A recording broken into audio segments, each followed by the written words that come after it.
All right, all right. Thank you for joining me on this episode of The Gospel Truth. I'm your host, Martin Wilson, and we have another exciting debate for you today. We are going to be debating the papacy. Is the papacy true? All right, so we're going to have a fun debate. Hopefully, you guys are looking forward to it. Just making sure, as you guys can see, I'm in a different setup right now. I'm not in my normal setup, and the reason that I'm not in my normal setup is because I am moving. I'm in the process of moving, and so because of that, it has put me in a situation where I don't have my normal setup. All right, so but it's all good. It's all good, and we are jumping on here to have a debate concerning the papacy. Is the papacy true? I have Father Joseph with me, and I have Elijah Yasi, I believe I pronounced that right, with me. And so he will correct me if I am wrong. But we have an exciting debate. So before I bring these guys in, I want to make sure you know to subscribe to The Gospel Truth. Hit that notification bell and that subscription button so you don't, and the subscribe button and that notification bell. So don't miss out on any shows that are coming up here in the future. Also, if you don't know, The Gospel Truth is on other platforms. We're on Facebook, we're on Twitter X, we're on TikTok, we're on Instagram as well, not just YouTube. And also, The Gospel Truth is on podcasts as well. Spotify, Google Play, and iTunes. So if you guys got those podcasts set up on your phone, you have the ability to listen to the debates and interviews that I have on The Gospel Truth. All right. But also, I just want to let you guys know that I do desire some proceeds. I hate to put it out there like that. Usually I don't have to. But if you don't know, The Gospel Truth is putting on a debate conference. And that's going to be in February of 2026. So I have some very heavy hitters coming on. I have guys like Anthony Rogers and Trent Horn who are going to be debating Sola Scriptura. I have Dr. James White and Dr. Dustin Smith. They're going to be debating the truthfulness of the Trinity. And I have Elijah versus Eli Ayala. I don't know why I said Elijah. Well, Elijah is going to be debating today. I guess got the name squashed up there. But Eli Ayala is going to be debating atheist Dan Barker on the God of the Bible true, or does the God of the Bible exist? And so those are just 3 of 6 debates that I'm going to be hosting at the Gospel Truth Conference coming up here in February 6th and 7th of 2026. And so hopefully you guys will be able to join us there, because I am looking forward to those debates, that conference, and it'd be exciting to be able to meet you guys face to face. A lot of you guys just being a live chat and things like that. It'd be good to put a face to the names that I see in the live chat, right? We'll be able to shake your hand. So hopefully you guys will be able to make it. And so yes, proceeds will definitely be welcomed here to prepare for that conference. All right. But all that said, I do want to bring Elijah, and I want to bring Father Joseph in as well, and let them guys introduce themselves to you guys. How's it going, fellas? How y'all doing? Doing well. How are you? Doing good. Did I get your last name right, Elijah? Did I say Yasi? Is that correct? Yes, you did. Yep. I did. Oh man, great. Because I'm usually just tearing names up, man. I hope I don't be destroying names at the conference, man. Like, these live events, man. You get up there tearing names up. I'm gonna have to practice that. But all that said, I'm glad you guys have joined me. We've been trying to get this debate together, man. This schedule has been flipping back and forth. My schedule, you guys' schedule, man. Predominantly me, because I'm moving to Texas, so it's been up and atoms with it, man. It's been going crazy. But I'm definitely glad we can finally get this debate going. So we're not going to waste any more time. First, we want to do is allow you guys to introduce yourselves to the audience. This is your opportunity to let them know where they can find you. If you just do blogs, tell them where your blog is at. If you do blog, YouTube, and Facebook, and Twitter X, tell them where that's at so they can come check you guys out. All right. Start with Father Joseph. Why don't you go ahead and give us a rundown where everybody can introduce yourself and tell them where they can find you, man.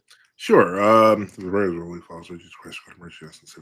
Good evening. For those new here, my name is Father Joseph Swaden. I've worked in Orthodox apologetics since 1998. I'm the founder of NFTU, True Orthodox and Ecumenical News, found on NFTU.net since 2004. We've been in the apologetic space on Facebook since 2016 and on YouTube since 2018. So, I think that's basically covers most of it. All right, cool. Thank you once again, Father Joseph. Appreciate you, man. All right, Elijah, this is your chance. Go ahead. You do your thing, man. Yeah, thank you, Marlon, for having us. And thank you, Father, for being here for this debate. My name is Elijah Yasi, obviously, and I have a YouTube channel called Underground Catholicism. I also have a blog called Underground Catholicism, which I don't post there very often, but I am working on an article about the papacy that I'll be posting there hopefully, God willing, soon. I've been doing this apologetics, not really on YouTube, for like 15 to 20 years, and focusing on the papacy for about 15 years. But the YouTube thing, I think I started it in like 2020 or somewhere around COVID time. So. All right, cool, guys. So everyone in the live chat, if you got time, go ahead and check them out. Even if you disagree with them, right? It's always good to interact with those you disagree with so you can represent them properly, man. That's a part of the goal of the gospel truth, is to be able to represent and have proper conversation about things you may disagree with. So with all that said, we're going to jump into this debate, man. So the topic of this debate is the papacy true? Elijah, you're arguing affirmative. Father Joseph, you're arguing negative. And we're going to start that with 15-minute opening statements. We're going to follow that with 5-minute rebuttals. Then we're going to have a 40-minute cross-section. Both of you get 20 minutes each to ask questions. Then we're going to follow that with 5-minute closings. And then we're going to have a 20-minute Q&A from the audience. Sounds good? Sounds good. All right. Elijah, you're arguing affirmative in this debate, so you are up first. And so let me set you up here. Let me get everybody off the screen here, so you can have the full floor. And you also said you have a presentation, correct? Yeah, I'm going to pull it up real quick. All right, Elijah. I will start. Let me make sure I get this timer correctly here. Get this timer set so we can be ready to go.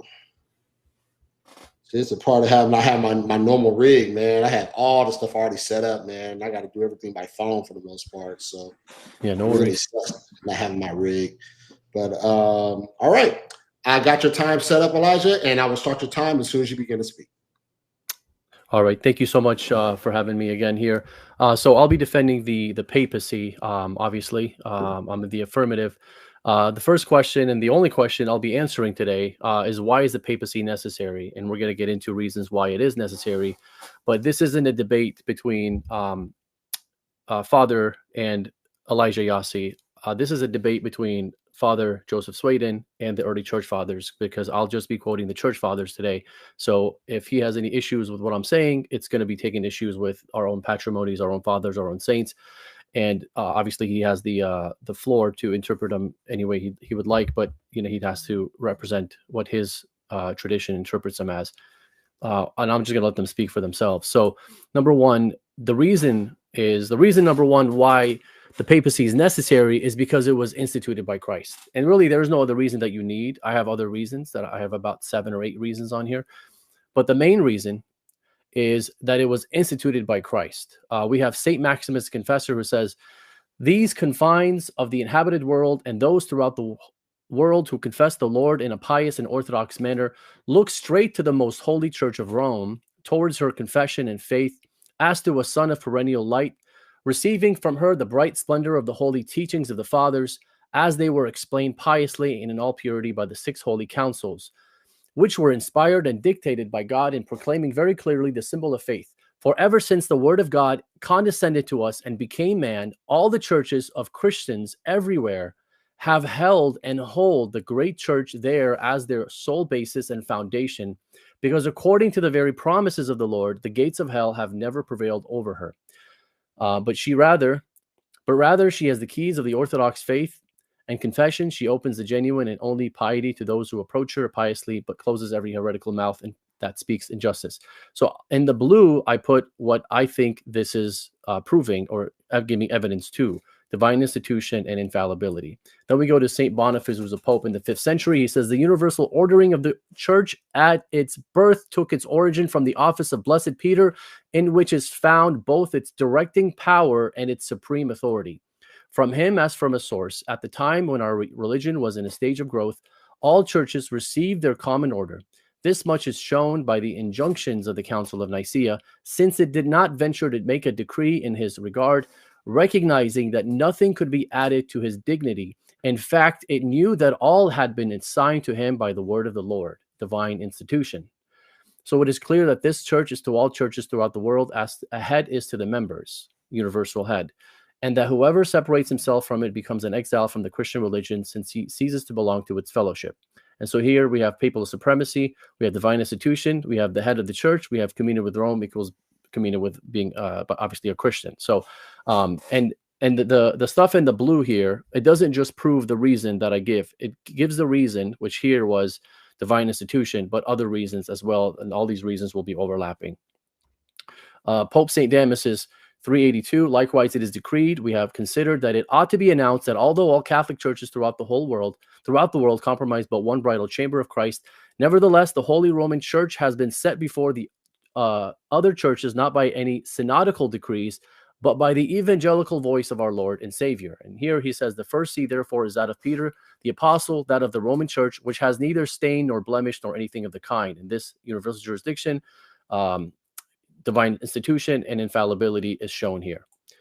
The reason number 2, the headship and source of unity. Rome is the head of the church, and obviously you saw the verses already, or passages from the fathers that already speak of the headship of Rome, but here we're going to go into it a little more. So St. Theodore the Studite, writing to Michael II, this is an Eastern father, says, although lately our church is broken off from the 4 patriarchs and has acted lawlessly to no purpose, now is the acceptable time, O Lord, beloved of God.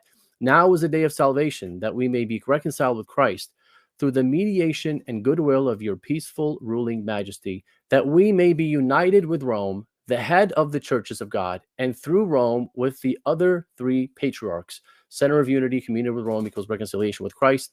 Pope is the head of the churches. Then we have St. Optatus, who says, you cannot then deny that you do know that upon Peter first in the city of Rome was bestowed the episcopal cathedra, on which sat Peter, the head of all the apostles, for which reason he was called Cephas, that in this one cathedra unity should be preserved by all, lest the other apostles might claim each for himself separate cathedrals, so that he who should set up a second cathedra against the unique cathedra would already be a schismatic and a sinner.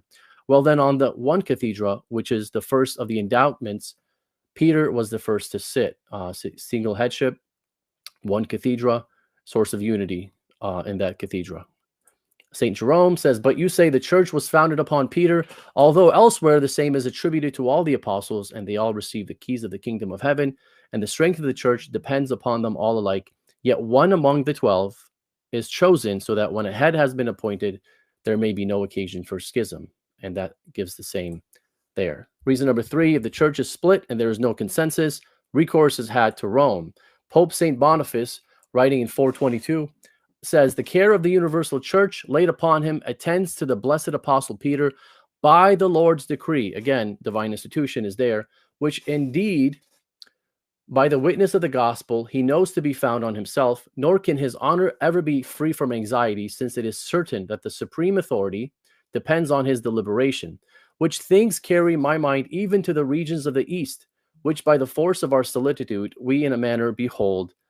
As the occasion needs it, we must prove by instances that the greatest Eastern churches in important matters which required greater discussion have always consulted the Roman See, and as often as need arose, asked its help. And here he talks about how the Melitius and Flavian, it is notorious that the Apostolic See was consulted. And then here he says, the pontiffs of the Eastern churches, grieving at their severance from the communion of Blessed Peter, asked by their legates for reconciliation as each charity remains. I can't read all these quotes in full because of time constraint, but you guys can pause the video later or go watch it afterwards and read the whole quote.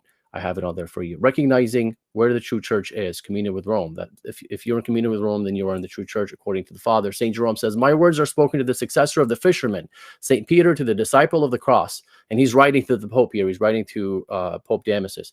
As I follow no leader save Christ, so I communicate with none but your blessedness. That is with the chair of Peter. For this I know is the rock on which the church is built. This is the house where alone the paschal lamb can be rightly eaten. This is the ark of Noah, and he who is not found in it shall perish when the flood prevails. He that gathers not with you scatters. He that is not of Christ is of the Antichrist. Communion with Rome equals communion with Christ, and the Pope being the center of unity, or the principle of unity. Reason number 5, infallibility and defectibility. I combine these reasons with reason number 6. Because of time constraints, I have to read these quotes here.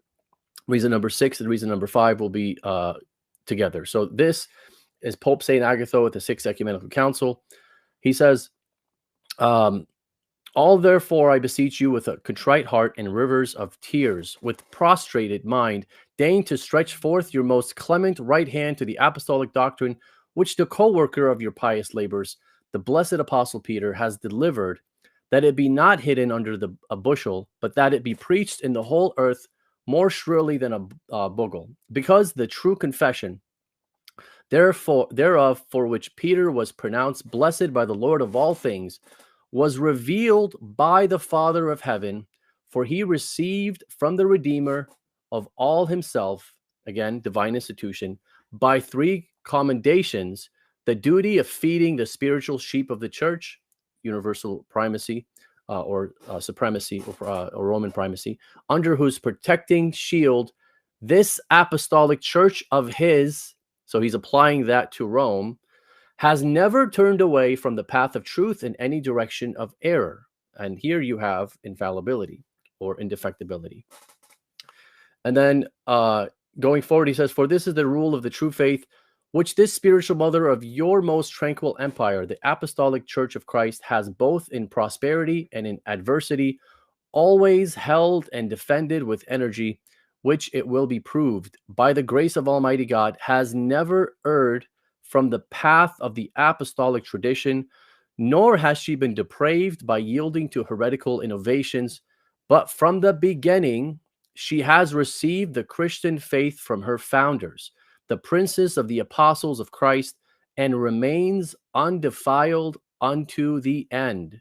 So it's in perpetuity, according to the divine promise of the Lord and Savior himself, which he uttered in the holy Gospels to the prince of his disciples, saying, Peter, Peter, behold, Satan has desired to have you, that he might sift you as wheat, but I have prayed for you that your faith fail not. And notice that he takes the Petrine passages and he applies them to the Apostolic See of Rome.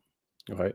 So that shows divine institution, infallibility, immovable foundation, permanent office, universal jurisdiction. Theodore the Studite says, leading see, he's talking about Rome, where Christ has placed the keys of faith, against which the gates of hell have not prevailed from the beginning, nor will they prevail to the end. This is an Eastern father. This is an Eastern saint. He's a huge saint in the Eastern Orthodox and the Catholic Church. That is to say, the mouths of the heretics, as he has promised, who does not lie. Reason number 7, Rome is absolutely necessary for a universally binding decree. St. Peter Chrysologus, who received a letter and a petition from Eutychus in the controversy between, preceding the Chalcedonian Council, or the Council of Chalcedon, he says, we exhort you to, he's writing to Eutychus, we exhort you in every respect, honorable brother, to heed obediently what has been written by the most blessed Pope of the city of Rome. For blessed Peter, who lives and presides in his own see, provides the truth of faith to those who seek it. For we, by reason of our pursuit of peace and faith, cannot try cases on the faith without the consent of the Bishop of Rome. So the Bishop of Rome is absolutely necessary. Socrates, who was a Greek historian writing in the 5th century, says, neither was Julius, Bishop of the great Rome, there, nor had he sent a substitute, although an ecclesiastical canon commands that the churches shall not make any ordinances against the opinion of the Bishop of Rome. And then in conclusion, I have one last quote here. St. Maximus the Confessor, he says, the apostolic throne, which is from the incarnate Son of God himself, and which, in accordance with the holy canons and the definitions of faith, received from all the holy councils universal and supreme dominion, authority, auctoritatem, and the power, potestas, over all of God's churches throughout the world to bind and loose. And I think I saved the best for, this is one of the best, for me this is the best, because it shows divine institution, which is from the incarnate Son of God. It shows infallibility. He has the power to teach, to bind, and to loose. Supremacy. And then it says auctoritas and potestas, right? So, you can't say, oh, that's just auctoritas power. No, he says both. And that's St. Maximus Confessor. That is an Eastern saint. Obviously, it's also a Catholic saint, but in the Eastern Orthodox Church, this is like how we view Augustine. They view St. Maximus Confessor. This is a huge saint for Eastern Orthodoxy. So to conclude all this, I would say that Father today has a task. If he is going to pose the question as to why the papacy is necessary, the answers I'm giving here are from the fathers. So this isn't Elijah Yassi's opinion. This isn't Elijah Yassi's answer. This is these are the fathers, right? And the first reason that I gave is really the sufficient reason and the only reason that I need. I went a little bit more than that, obviously, but the first reason is because Christ instituted this papacy, this Roman see. So the burden of proof, I believe, has been satisfied to show why the papacy is necessary. And I've gone further than that and shown where they believe it's infallible, has supreme power. It has power over the whole church and not just the patriarch. It's not just over the West. And I have 1 minute left. And the one thing I do want to read, of course, as you guys know me, is the letter of the Swiss bishops, which was approved by Pope Pius IX. And this is the papacy that I'm defending. They say the definition of the council, thank you, has not in any respect brought about a separation between the head and the members of the teaching body in the church. As much as the East want us to think that the Vatican I brought about a separation, the Swiss bishops said no, and the Pope approved this interpretation of Vatican I. After the council, as before, the popes will exercise their office as doctors and chief pastors in the church, without forgetting that the bishops are appointed with them by the Holy Spirit. So also in the government of the church, never will they undertake anything which concerns the universal church without taking the counsel and advice of the bishops, as they did before the council. So now also afterwards will the popes summon councils, ask the advice of the bishops scattered over the world, use every means in their power to obtain a full understanding respecting that deposit of faith which has been confided to the church. And that concludes my presentation. Thank you so much. All right, thank you, Elijah, for that opening statement. All right, Father Joseph, you're up next for your opening statement as well. And so let me get Mr. Yassi off the screen, and we're gonna bring Father Joseph on the screen. All right, if you don't mind, Elijah, if you could stop sharing your screen. I think you need to, I don't know if I can stop it. Oh, there you go. All right, thank you so much, Elijah, for that. All right, Father Joseph, you're up next for your 15-minute opening statement, and you also have a presentation to share as well. So if you want to start sharing that before I start your time, that'd be cool. I think you're muted too, Father Joseph. I can't hear you. Okay, sorry about that. Mm-hmm. Okay. It's gonna, here we go. Let's see if it works. All right, so okay, I'm gonna put that up. It's the beginning here. So just let me start by saying today we'll be having this debate on the significance of one of the oldest institutions in the world, the papacy, which heads the Roman Catholic Church.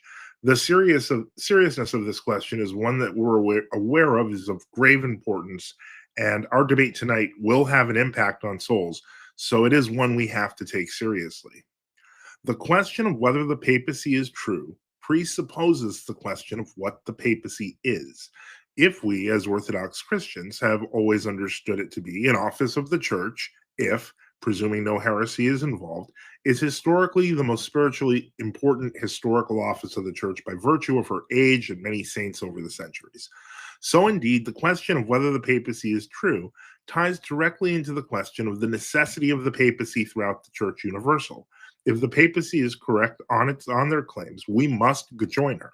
If the papacy's claims are falsified, then the papacy, due to scriptural mandates and history itself, we're to have nothing to do with it. Thus, this is a question of whether the papacy is necessary for the governance of the church. Thus, let us begin with the scriptures and begin the process of discussing the history of the church. As you can see on the screen, a lot of this hinges ultimately, all of it hinges ultimately upon the meaning of the words. Also, I say also unto thee that thou art Peter, and upon this rock I will build my church, and the gates of hell shall not prevail against it. As we go through this, give me just a moment here. 1 second. Okay, hold on. Having a little bit of a technical difficulty. Give me a moment. Let's kill that. Okay. Let's see here. Just got to pull it up on the screen. It's okay. I probably should have started my time. All right, so I'm going to guess. I'll just go with the 1 minute thing. All right, so we've looked upon the verse in question, but when we look at it, we see here that this is a commentary of St. John Chrysostom. It's the direct commentary on the meaning of Matthew 16:18. So it says, "What saith Christ? Thou art Simon, the son of Jonas, thou shalt be called Cephas. Since thou hast proclaimed my Father, I too name him that begat thee. All but saying, As thou art son of Jonas, even so am I of my Father. Else it would be superfluous to say thou art son of Jonas, but because he said son of God, to point out that he is son of God, as the other son of Jonas, of the same substance of him that begat him. Therefore he added this, and I say unto thee, thou art Peter, and upon this rock I will build my church. That is on the faith of his confession. It is not upon Peter. Here he signifies that many more were on the point of believing, and raises his spirit and makes him a shepherd. And the gates of hell shall not prevail against it. And if not against it, much more not against me. So be not troubled, because thou art shortly to hear that I am to be betrayed and crucified."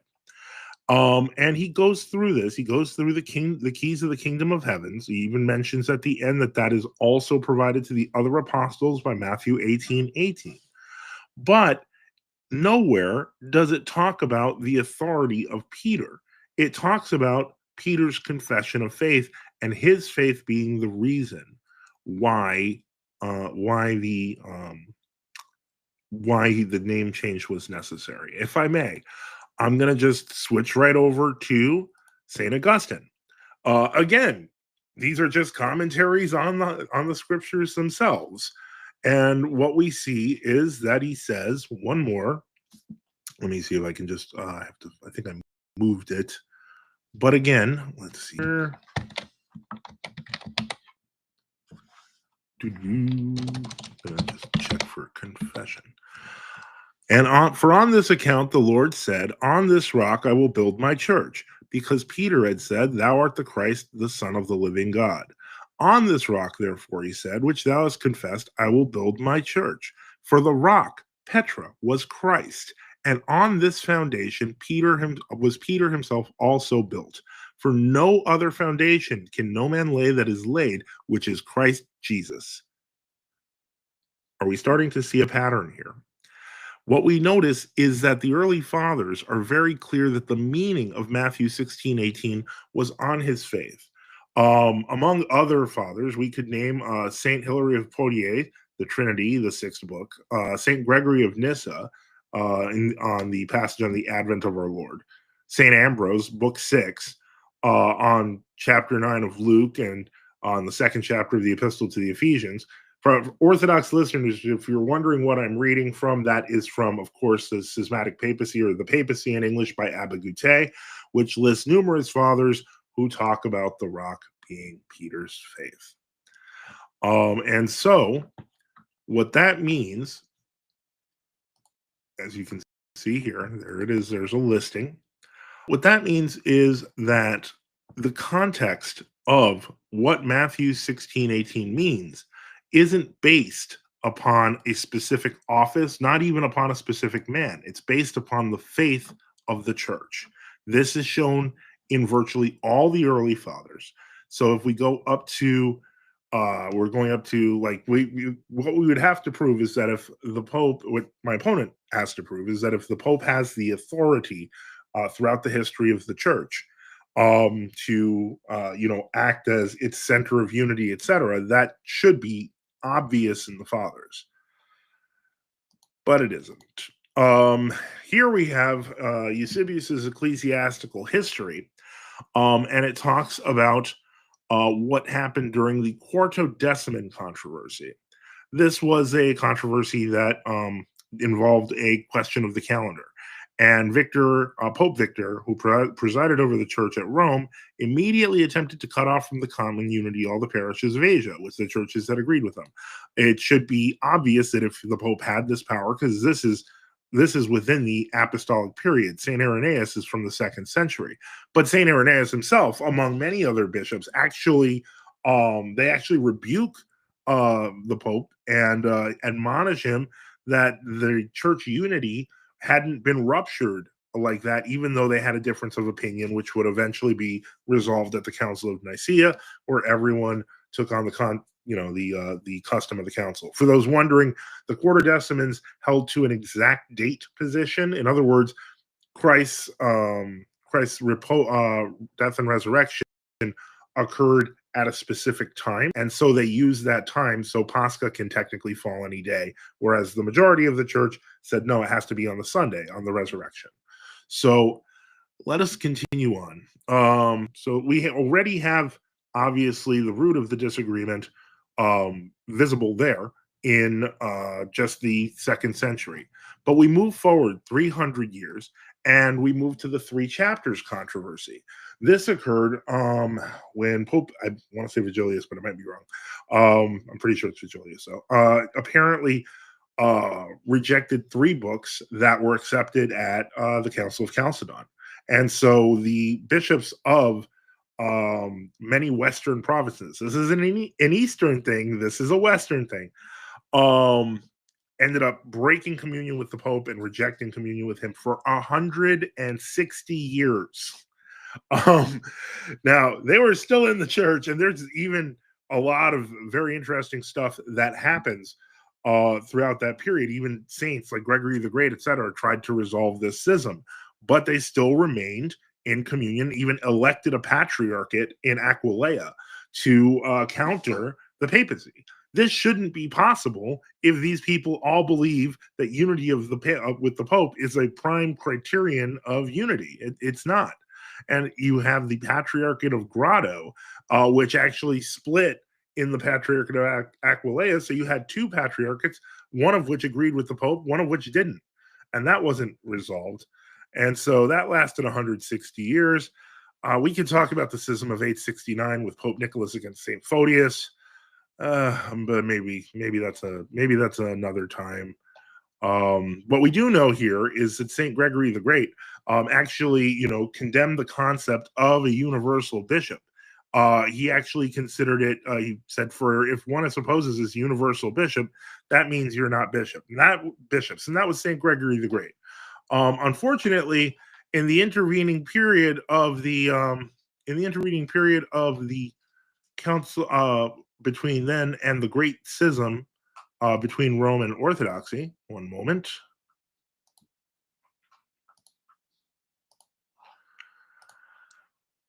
Pope Gregory VII, or Hildebrand of Savannah, as you can see by number 2, decided that, universal bishops were a thing. This is actually where we talk about the real invention of Roman Catholicism, where we talk about the papacy as we understand it as a monarchy over the church. This is really where it began in 1075, right around the period of the Great Schism, and also the rise of the age of amulets.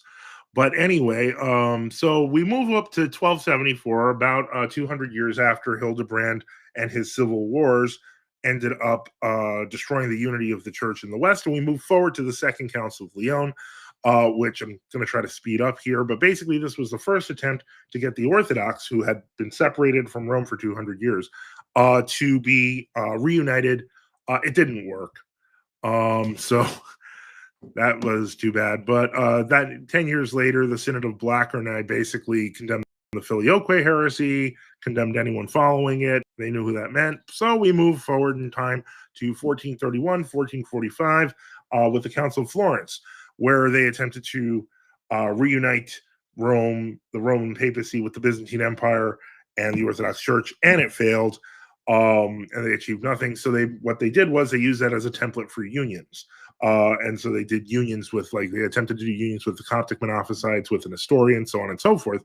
I believe my opponent's church actually comes from those unions. It occurred about 100 years after the Council of Florence, using the same template. And then there were the Slavic things. And then we get to during all this, you have the Hussites, and the Hussites basically were at war with the papacy. And it turns out that they were kind of proto-Protestant. By the time the whole Hussite controversy went into full swing, you had Martin Luther and the Reformation started. So then, hold on one moment, trying to find it. Is this allowed? Yeah. So then we get to, if we can, we get to the Council of Trent, which is basically the underpinnings of the Roman Catholic Church as we have today and the papacy we have today. Papacy's position was solidified. Baroque art became a thing, and more amulets. Can't stress enough how often this happens, but the amulets stop around Vatican II because they just basically say you can keep the amulets, but you're not allowed to have them. 200 years after this, the Eastern Patriarchates are still tired of dealing with the papacy, writing a long letter in 1848, replying to Pope Pius IX to the Easterns. But just a few years later, the papacy tries a whole new power where now they can actually codify dogmas. And so they codify the dogma of the Immaculate Conception in 1854. This is causing massive confusion. The Old Catholic split happens. The First Vatican Council has to be held in the middle of a lot of war. And so that's where they kind of solidify a bunch of stuff. It's Elijah's favorite topic. He's studied it for years and years, as he mentioned, which is great. And then we ultimately...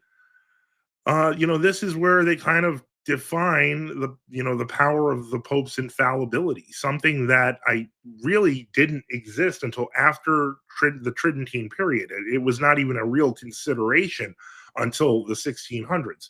So this period in history is where we move from a monarchical Pope to an infallible monarchical Pope. And then the whole thing starts falling apart with the Second Vatican Council, because then all the cards are thrown out the window. Everything is going, they try to basically do an aggiornamento or a rebirth or an updating of the church. And it does not go nearly as well as people have planned. Unfortunately, I'm not going to go into all the stories. We all know all the changes. There's whole traditionalist, movements that want to keep the Latin Mass. People can keep the amulets, but, officially the Vatican doesn't believe in them anymore.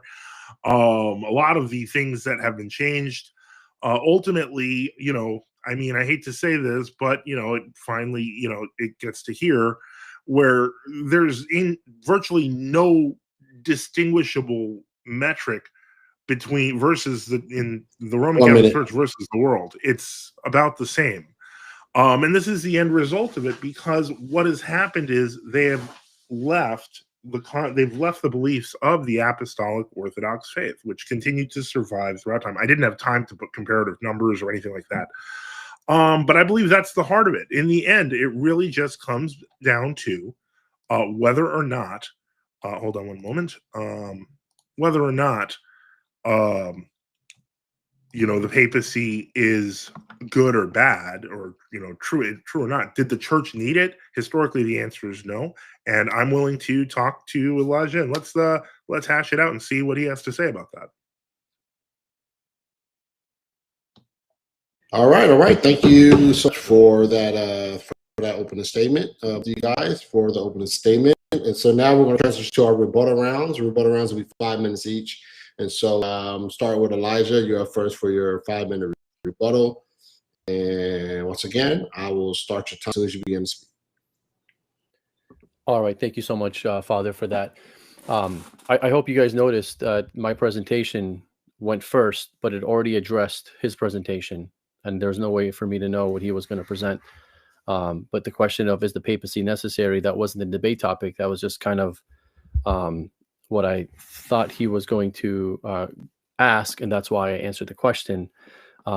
So he talks about Peter's confession being where the church is built, not Peter as the rock, or Peter not being the rock. It's his confession. So I'm going to read Catechism of the Catholic Church, paragraph 552.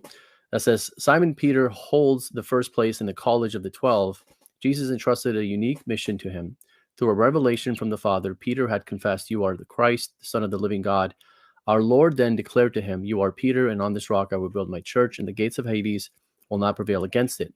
Christ, the living stone, thus assures his church, built on Peter, of victory over the powers of death. Because of the faith he confessed, Peter will remain the unshakable rock of the church. Because of the faith he confessed. His mission will be to keep this faith from every lapse and to strengthen his brothers in it. So there is no problem for us to say that it was Peter's confession and Peter himself where the church is built. It's a both and. And so that's why I had fathers quoting, literally saying that Peter is a rock. They didn't say it was his confession. And one of the fathers was St. Jerome. He says, "For this I know is the rock on which the church is built." So that's St. Jerome, right? You also have other fathers that I quoted who talk about Peter, that Christ built the church on Peter, right? So this isn't Elijah Yassi, right? So again, this isn't a debate between like father and I. This is the debate between the fathers and father. Because I'm just quoting the fathers. I mean, obviously I quoted the catechism here, but that's just to prove a point, not to show that any proof from the catechism, but just to show that there's no problem with saying that it was Peter's confession. He talked about, sorry, I lost my page. Let's see. He talked about the universal primate from the Dictatus Papam in 1075 that started in 1075, supposedly. I quoted fathers that talk about the headship or the universal headship of the Bishop of Rome, especially the popes who believed they had this universal care for the world. And I ended it with, like I said, one of my favorite quotes, St. Maximus the Confessor, who says, "The apostolic throne, which is from the incarnate Son of God himself, and which, in accordance with the holy canons and the definitions of the faith, received from all the holy councils, universal and supreme dominion." That's not 1075. This is in the middle of the 7th century. And I can go back even before that and show more proof, but St. Maximus suffices for both of us. Universal and supreme dominion, authority, and the power over all of God's churches throughout the world to bind and loose. So there is a sense in which a universal bishop is rejected. It's that bishop or the pope who replaces every bishop in their local diocese. That's not what Vatican I taught. This universal bishop cares for the church. So when he sees something wrong, he goes and addresses it. Doesn't mean he addresses it alone, but he addresses it either with the church or sometimes alone, as the excommunication of Celestine to Nestorius was from the See of Rome alone, right? And we'll talk about that too on the cross-examination. He talked about papal infallibility not starting until the 16th century. I quoted fathers. Again, I put it in blue, what I'm trying to prove, and you guys can go back and watch the presentation. I quoted fathers that talk about the Roman infallibility or the infallibility of Rome, right? And one of them, again, was St. Maximus the Confessor. Another one was Saint... 1 minute. 1 minute. Okay. Pope Saint Agatha, which was at an ecumenical council, right? So this isn't just a pope saying this. This is a champion of orthodoxy saying, having a letter read at the ecumenical council. But I'm going to read, what's his name? Saint Maximus the Confessor, if I can find it, as the last thing here before I end this. These confines of the inhabited world.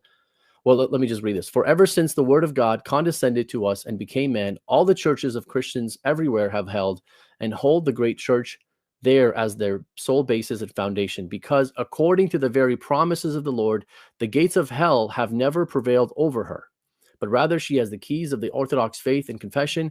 She opens the genuine and only piety to those who approach her piously, but closes every heretical mouth that speaks injustice." So everything he addressed there, I've already addressed in my presentation. Go ahead. Sorry.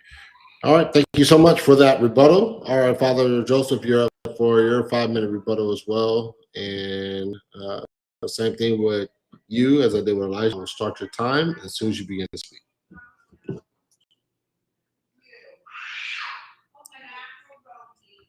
Okay, thank you for that. So basically, one of the problems that we have is in clarifying the fathers.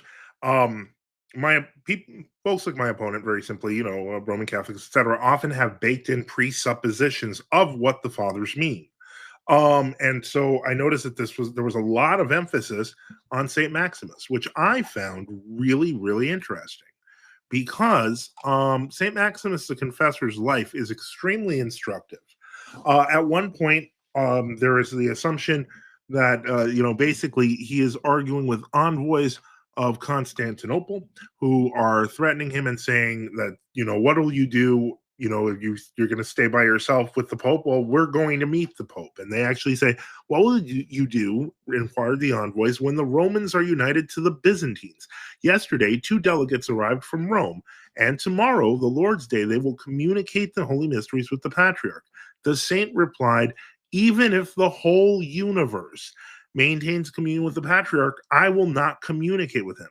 For I know from the writings of the holy apostle Paul, the Holy Spirit declares that even the angels would be anathema if they should preach another gospel, introducing some new teaching. My opponent in his introduction talked about Pope Damasus and the idea of stain and blemish never touching the Roman Church. But what about the case of Honorius? That's true with St. Agatho as well, who had just experienced, they had already experienced the horror of Honorius's heresy, his monophilitism. So bad was it that even though St. Agatho is talking about the papal, the See of Rome without stain and blemish, they introduced an oath into the papal elections to anathematize Honorius on every single claimant to the papacy until the 11th century. So that's how seriously they took it. I saw mention of St. Theodore the Studite, but I think that's playing fast and loose. If you look at the rule of St. Theodore the Studite, he actually uses Matthew 16:18 to refer to the role of the abbot. St. Optatus arguing against the basically, I think that he's overplaying this here, Elijah, is because really St. Optatus's main argument against the Donatists was that they were just a few scattered foreigners in an empty church compared to the actual church that was in Rome. So I get that argument, but it's not nearly as pro-papal as one would say as it is anti-Donatist. We can talk about the case of St. Meletius because the Pope actually recognized Paulinus of Antioch, as opposed to St. Meletius. So ironically, even that choice of quote was not exactly great. Now on to the recent rebuttal, I noticed that Elijah is trying to say that it's not an and or, it's a both and or an either or. It's actually an either or, because in both of those passages from Chrysostom and Augustine that I put on the screen, you can clearly say that they say that Peter was not the rock. He was on the rock of Christ, which means it's not a both and. It's an and or. Other than that, I would just say that a lot of this is going to be decoding and taking apart these passages, just like I just did now, because one can get an inflated meaning of what something is when, in fact, that's not actually the case at all. So, as I have on the screen here, St. Maximus the Confessor, as much as he was loyal to the Orthodox papacy when it was Orthodox, the second that there was any possibility of the preaching of heresy, St. Maximus wanted nothing to do with it. So I think that that's pretty much all I have to say on the matter. And let me see here. What's my time now? About 44 seconds. Okay. In that case, what I will say is what we need to do is establish the necessity of the papacy. I don't believe historically that can be done. We go through just in the pre-schism period, 160 years, you could be out of communion with the papacy and it's okay. It sounds like maybe they didn't understand things like Elijah. All right, that's it, Father. Yep. All right, cool. Thank you so much, both of you guys, for the openings and the rebuttals. And so now we're going to jump into cross-examination. I'm sure this will be a fascinating cross-examination. So audience, I suggest that you definitely keep the focus, pay attention because what's being said, because both of these guys are fast, very fast, a lot of information being dispensed. So that said, we're going to jump into it. This will be a 40-minute cross-ex. Both of you get 20 minutes each to ask questions. Elijah, you'll be starting the cross-ex with your 20-minute cross-examination. And with the cross-examination, I do expect you guys to question, answer. If you guys decide to press an issue, go for it. right? I just don't want any red herrings. I don't want any ad hominems. I don't want to be able to have to step in and stop the conversation or threaten to just discontinue the debate altogether because of rude behavior. So you guys have the floor. Elijah, you have 20 minutes to cross-examine Father Joseph. And I'll start your time when you begin to ask your first question. Thank you so much. So I quoted Saint Optatus, but this seems to be the theme of the fathers, who said that there is a single chair or cathedra in which Peter sat, and the Bishop of Rome sits today, and the purpose of this chair is so that there is one head in order for divisions to not arise. What does he mean by that, and how does one chair equate to avoiding divisions? Well, I think in the context of Saint Optatus in that particular case, it's because they set up another chair. Like there's whole chapters devoted to the second chair that they set up in Rome and how pitiful it was compared to the actual Orthodox chair at Rome. So that's something. Was it wrong for them to set up a second chair? They believed that obviously they believed that the Orthodox were heretical because of their position. We don't have to go over Donatism, obviously. So the ones that set up a second chair were heretics. Yeah. Okay. Pretty much. So his logic, you would say, is that there can only be one chair and you can't have more than one chair. Would you agree? It's one bishop, one city. Yeah. Okay. So one bishop. So what's the purpose of having one bishop and one chair? So you haven't answered that. Well, if you look in St. Ignatius, I mean, the chair is the center of Eucharistic unity. The bishop is the icon of Christ. All the priests get their powers from the bishop, etc. And the bishop retains the apostolic succession, as is in St. Irenaeus. So, but for St. Optatus, he's saying that one chair resides in Rome. He specifically singles out Rome. Yeah. That single. So he's not talking about every bishop, like you're saying, right? So what is he saying here? I mean, I would argue that he's doing an example par excellence by using Rome. Just like St. Irenaeus uses Rome as a perfect example for apostolic succession, St. Optatus is using Rome as the perfect example, because the Donatists obviously didn't just set up a schism in Rome. They set up a schism everywhere. And so his point is, let's look at Rome and let's look at you in Rome. And that's what's wrong here. So let me unpack this and let me know if this is your logic. Yeah, sure. So what you're saying here is that St. Optatus is saying that this single chair belongs to Rome as an example, but there are many other chairs out there that also belongs to each bishop, right? Well, I would say that he's saying that the Bishop of Rome there is the legitimate bishop, and setting up a chair there is illegitimate, and this is why it's obviously illegitimate, as a perfect example for the rest. So would he look at Antioch, and would he say that's another single chair in Antioch? Obviously, yes. Mm-hmm. So he's saying, so his logic here is that there's a single chair so that divisions may not arise. Right. But the single chair is everywhere. That's the single chair is in every city where there is a true bishop. Yeah. That would go against his very logic to avoid divisions, because if you have many chairs, then you have divisions where you say, okay, who's the head? Who's the single chair that we can look to, which is what the point he's making is. I'm not sure. I'd have to look at the passage again, but I'm not sure I'm willing to cede that. I'm arguing that basically, like St. Irenaeus argued before him, he's using the Bishop of Rome as an exemplar of the Orthodox parties and why the schisms of the Donatists were problematic. So yeah, I would say that in the sense that Rome represents the one chair, Orthodox Rome, then yeah, in Rome and in Antioch, it represents the Orthodox party in Antioch, and setting up counter churches when in fact there's no real cause for division, because it mostly is just anger on their part or indignation about sin, right? A desire to be Puritan. So it just seems to me that would go against his very logic of that single chair is to avoid divisions. But I want to move on to Saint Jerome, because it's the same. Sure, I'll give you a chance. Absolutely. And he's more explicit. He says, "My words are spoken to the successor of the fisherman." He's writing to the Pope, the disciple of the cross. "As I follow no leader save Christ, so I communicate with none but your blessedness. That is with the chair of Peter. For this I know is the rock on which the church is built. This is the house where alone the paschal lamb can be rightly eaten. This is the ark of Noah, and he who is not found in it shall perish when the flood prevails. He that gathers not with you scatters, he that is not of Christ is of the Antichrist. So his logic seems to be single chair, single bishop that he has to be in communion with in order to eat he says the lamb, the Paschal lamb, and to be in the church. So for him, that's the Pope. It's no one else. It's the Pope. So if he's in communion with the Pope, then he's in communion with Christ. How do you interpret this? Oh, wow. There's a lot to unpack with Saint Jerome.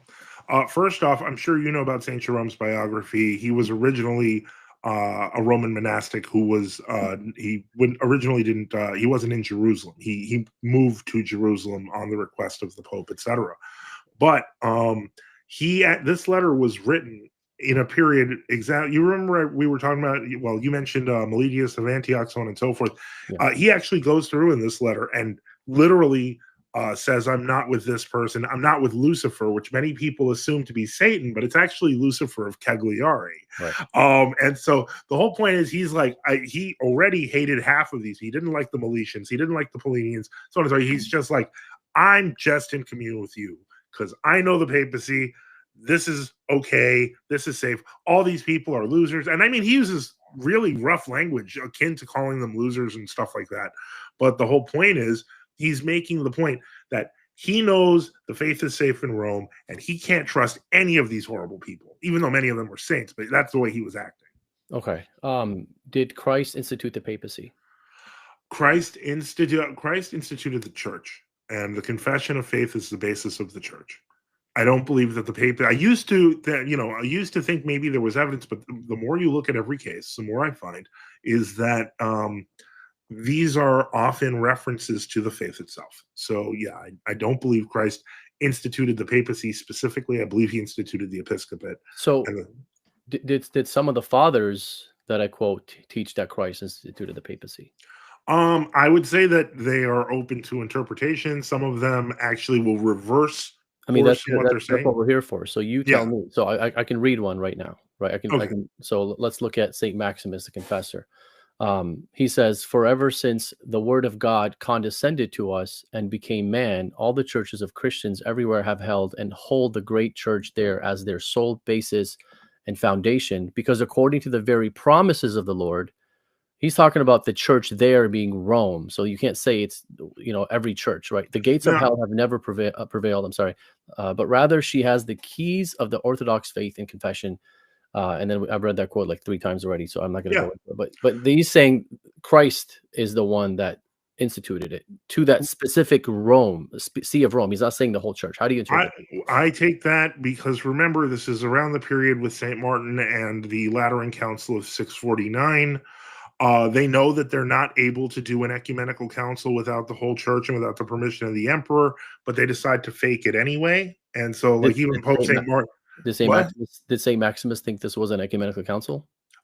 St. Maximus tried to declare it an ecumenical council. I believe Pope St. Martin said we tried, but it's not. Is that what he said? That's not what St. Martin said. Well, we can get into the quotes about St. Martin, but the moral of the story, and this is why I brought this up to you, Elijah, is because when confronted with the possibility that the Pope would commune with the Monothelites, Maximus said, then I will commune with no one. No, okay, but he is singling out Rome. So forget all the things that you're saying insofar as what you're contextualizing. He is still taking Christ's words and saying it applies to Rome. Yeah, what do you do with that? What do you do with it? So he's not applying it to every bishop. Yeah, well, it's right, and I know he's not, and he is specifically arguing for Rome for the doctrinal reason that the papacy was anti-monopolite at the time. So that's the only reason why he's saying. I'm arguing that he was basically propagandizing. So this is sophistry. You're not arguing. I don't know if it's sophistry. It's because you're not bringing me anything to say this is what he believed and this is why. This is your opinion. I did. You're reading that into him. But I did. How? I did bring something. I brought the life of St. Maximus up. The way I look at life of St. Maximus from your example is how do you turn that? How do you interpret that? And I'm not supposed to say answer, but I'll form it into a question. So, sorry. Okay. No. It's I'm glad you're allowing me to do this, so I appreciate it. I'm not very good at these cross-examination things. I don't quite understand them. So. That's okay. That's same. So you have Rome, who was the only Orthodox patriarchate at the time with St. Maximus, right? So for him, he's looking at the situation, and again, you said open to interpretation. This is how I'm looking at it. It doesn't have to be the way you're looking at it. There's other things you can look at. He's looking at it as Rome is the only Orthodox patriarchate at the time. Yeah. So that's begging the question when you say he thinks that Rome is Orthodox because Rome is Orthodox at the time. But I'm thinking he thinks Rome is Orthodox because of the very passage he's quoting you from Christ himself, saying that the gates of hell shall never prevail against her. And he's applying that to Rome. And he's saying that Rome is Orthodox because of what Christ said to Peter and instituted that papacy on Peter. That's what he's saying. That's his logic. It goes against what you're saying. I would argue that what he's actually doing is he is trying to get everyone to remember how important Rome is because of their teaching. It's not just important. Again, he's applying the words of Christ to Rome. That's a passage of the Bible. He's saying that applies to you, Pope. This Pope guy. I get that part, but the point is, if we accept that the life is correct and it's real, then we must accept that he has an acceptive clause to that about Rome, namely that if Rome does not confess orthodoxy, then Rome will fall too. He clearly indicates that. So in other words, the office itself is still tethered to the Orthodox faith, and Rome was, as you mentioned, the only patriarchate holding the Orthodox faith at the time, and so that's how I see it. So when he was first presented with this, he did not believe that's what Rome held to. Obviously, he was lied to, right? This was a lie that they were. Yeah, they lied to. Yeah, they were lying to him. They were lying to him, saying, "Oh, Rome is now monothelite." They're lying to him. And what did he say? But what he said back was, "Then I'll be in communion with nobody." Sure, but that's based on a lie. Of course, if somebody comes to me and says, "Hey, Pope Leo is going to ex cathedra that gay people can now be married in the Catholic Church," okay, I'm out. That's first of all, I'll be like, no, I'm waiting for you, buddy. Yeah, I'm waiting for you. So there's no like problem there. Okay, but the scary part. I mean, you brought up a scary example because that is, at least in my mind, possible. Okay, sure. I mean, that's not the debate today, so we can. Yeah, obviously. So, did Saint Maximus believe that Rome had power over all the churches? Well, yeah, because they were Orthodox. Correct. Now, he's not saying that because they're Orthodox. He's just saying that they have power over all of God's churches throughout the world. And I have to keep adding the conditional because his concern was primarily with the preservation of the Orthodox faith, and that was the same mission as St. Martin. Okay, so what about the popes that say that Rome has universal care and universal authority over the whole churches? Are they saying that just because they're saying, oh, because we're Orthodox, we believe that, or do they actually believe that? I believe that because when we're talking about the Orthodox Pope, St. Leo the Great, Gregory the Great, if we want to contextualize, that it's basically because they feel a responsibility to protect the faith. That is something that Rome, with very few limited exceptions before the 11th century, was zealous to preserve, was the preservation of the faith and the orthodoxy of the faith. So that would be, that would be the background understanding to whatever claims that they're making. So that, that's how I read it, because it seems that that's how they meant it. Did anybody in the first millennium believe that Rome was the head of the church or the head of the universal church? I would say generally no. The closest, because even like if we take Saint Gregory the Great with the universal bishop, I would say his view was emblematic of that. The views of Saint Leo, for example, if you go through his letters to the patriarchs of Antioch and Alexandria, he holds that the See of Peter is triune, so that it's actually a see of three places in one, which is why he got so offended with Constantinople taking the second place. I would say that there's a lot of examples of Rome mostly being regarded as, they're usually regarded highly in the West and during times of heretical crisis with the ecumenical councils. It's not always true, because at one point St. Meletius did have an imperial council, which would become a third council of Constantinople, I believe. But then really not, you don't even Pope Nicholas versus St. Photius, Both of them are more interested in being in fidelity to the canons. Unfortunately, for Pope Nicholas, that was around the time of Anastasius the librarian when they started changing canons. So I would say, yeah, it was a totally much more decentralized system, and everyone had their own accolades, and Rome had a lot more than most. Okay, so Pope St. Boniface says, the care of the universal church laid upon him attends to the blessed apostle Peter by the Lord's decree. And then he says, since it is certain that the supreme authority depends on his deliberation, which things carry my mind even to the regions of the East. And then he says, the pontiffs of the Eastern churches, grieving at their severance from this communion of Blessed Peter, asked by their legates for reconciliation as your charity remains.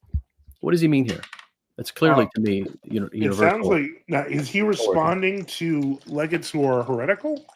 Because it sounds like he's warning them. In that sense, and what I mean is that Saint Boniface, I'd have to see the full context of the context. The context of this quote is the Illyrium split. How half of Illyrium is in Constantinople and the other half is in Rome, or like in the West. So it's like it's a two. So half of it goes to Constantinople, half of it goes to the West. Yeah, but if I remember correctly, Illyrium was originally a Roman dependency, so it was taken away from them. Correct. So yeah, that context there seems to be that obviously, that's an appeal to justice. I think for the most part, I think that's a fair reading. Well, what does he mean by the care of the universal church? Just before keep in mind, he gives examples of Athanasius going to Julius and being reinstated, right? So he's giving examples of Eastern regions where this is happening, right? Where this issue of the East having like their patriarchs deposed and they come to Rome and they get reinstated. So he's giving examples of these things, right? And as an example of like Rome has the authority to do this outside of their Western patriarchate jurisdiction. That's his logic here. But you're saying that wasn't taught in the first millennium, but he's clearly teaching that, or else how do you look at this? Well, I would say that first off, the responsibility towards all the flock is the responsibility of any bishop. You can see that in any pontifical office when you're looking at the consecration of a bishop, etc. In the West, for example, you can find precism consecration rubrics where every bishop is considered a successor of St. Peter. So I would say, didn't the fathers believe that Rome is a unique successor, like in a unique sense, where they have? I think Pope Leo talked about the rankings. There's not equality. Pope Leo has rankings of right, but he bases them around St. Peter, but in that he includes Alexandria and Antioch. Like I don't want to be historically inaccurate by presenting this as a yes/no question. And what I mean by that is Rome was important in the history of the church. Rome had many, many saints, many martyrs, and many holy popes. So the idea that I can just say either yes or no, you get why it's problematic? I get it. I have 2 minutes and I have other questions, so I'm sorry. So okay, go ahead. The Saint Cyril believed that the excommunication that Pope Celestine placed on Nestorius before any talks of a council was brought up, did he believe that would have been valid and licit and universal? Absolutely. Where did that excommunication come from? The excommunication from Saint Celestine to Nestorius? Yeah. Like, was that just from Saint Celestine, or was that in whose name was that excommunication from? Well, I would argue that any anathema, especially one of that importance, etc., it comes from Christ ultimately. Saint Cyril could have done it himself, but he didn't. Why did he go to Rome to do it? So Rome did it. I thought Saint Cyril had, to some degree, privately done it because he had already started taking in.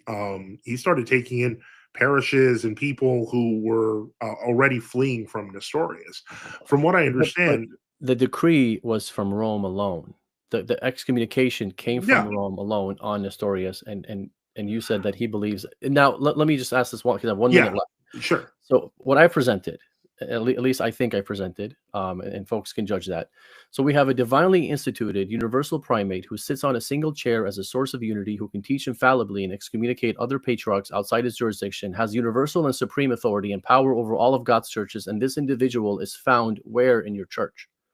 That's what these fathers are saying. I'm quoting them. Yeah, and proving these. I would say that I don't agree with like half of what you said there, because the idea there is no super bishop in the early church fathers, and even in the case with, say, for example, Saint Cyril going to the Pope was still in the seat of the center of Roman authority, so there is a value in having the Pope do it as opposed to Saint Cyril doing it. He might have been true. Last question. I think we're running out of time. Pope Agatha, sure. What did he mean by Rome will never fail, like undefiled unto the end? Well, I think that I think he was speaking on, this is going to sound, I know you're not going to like this, but this is going to sound aspirational considering that he had just dealt with Honorius.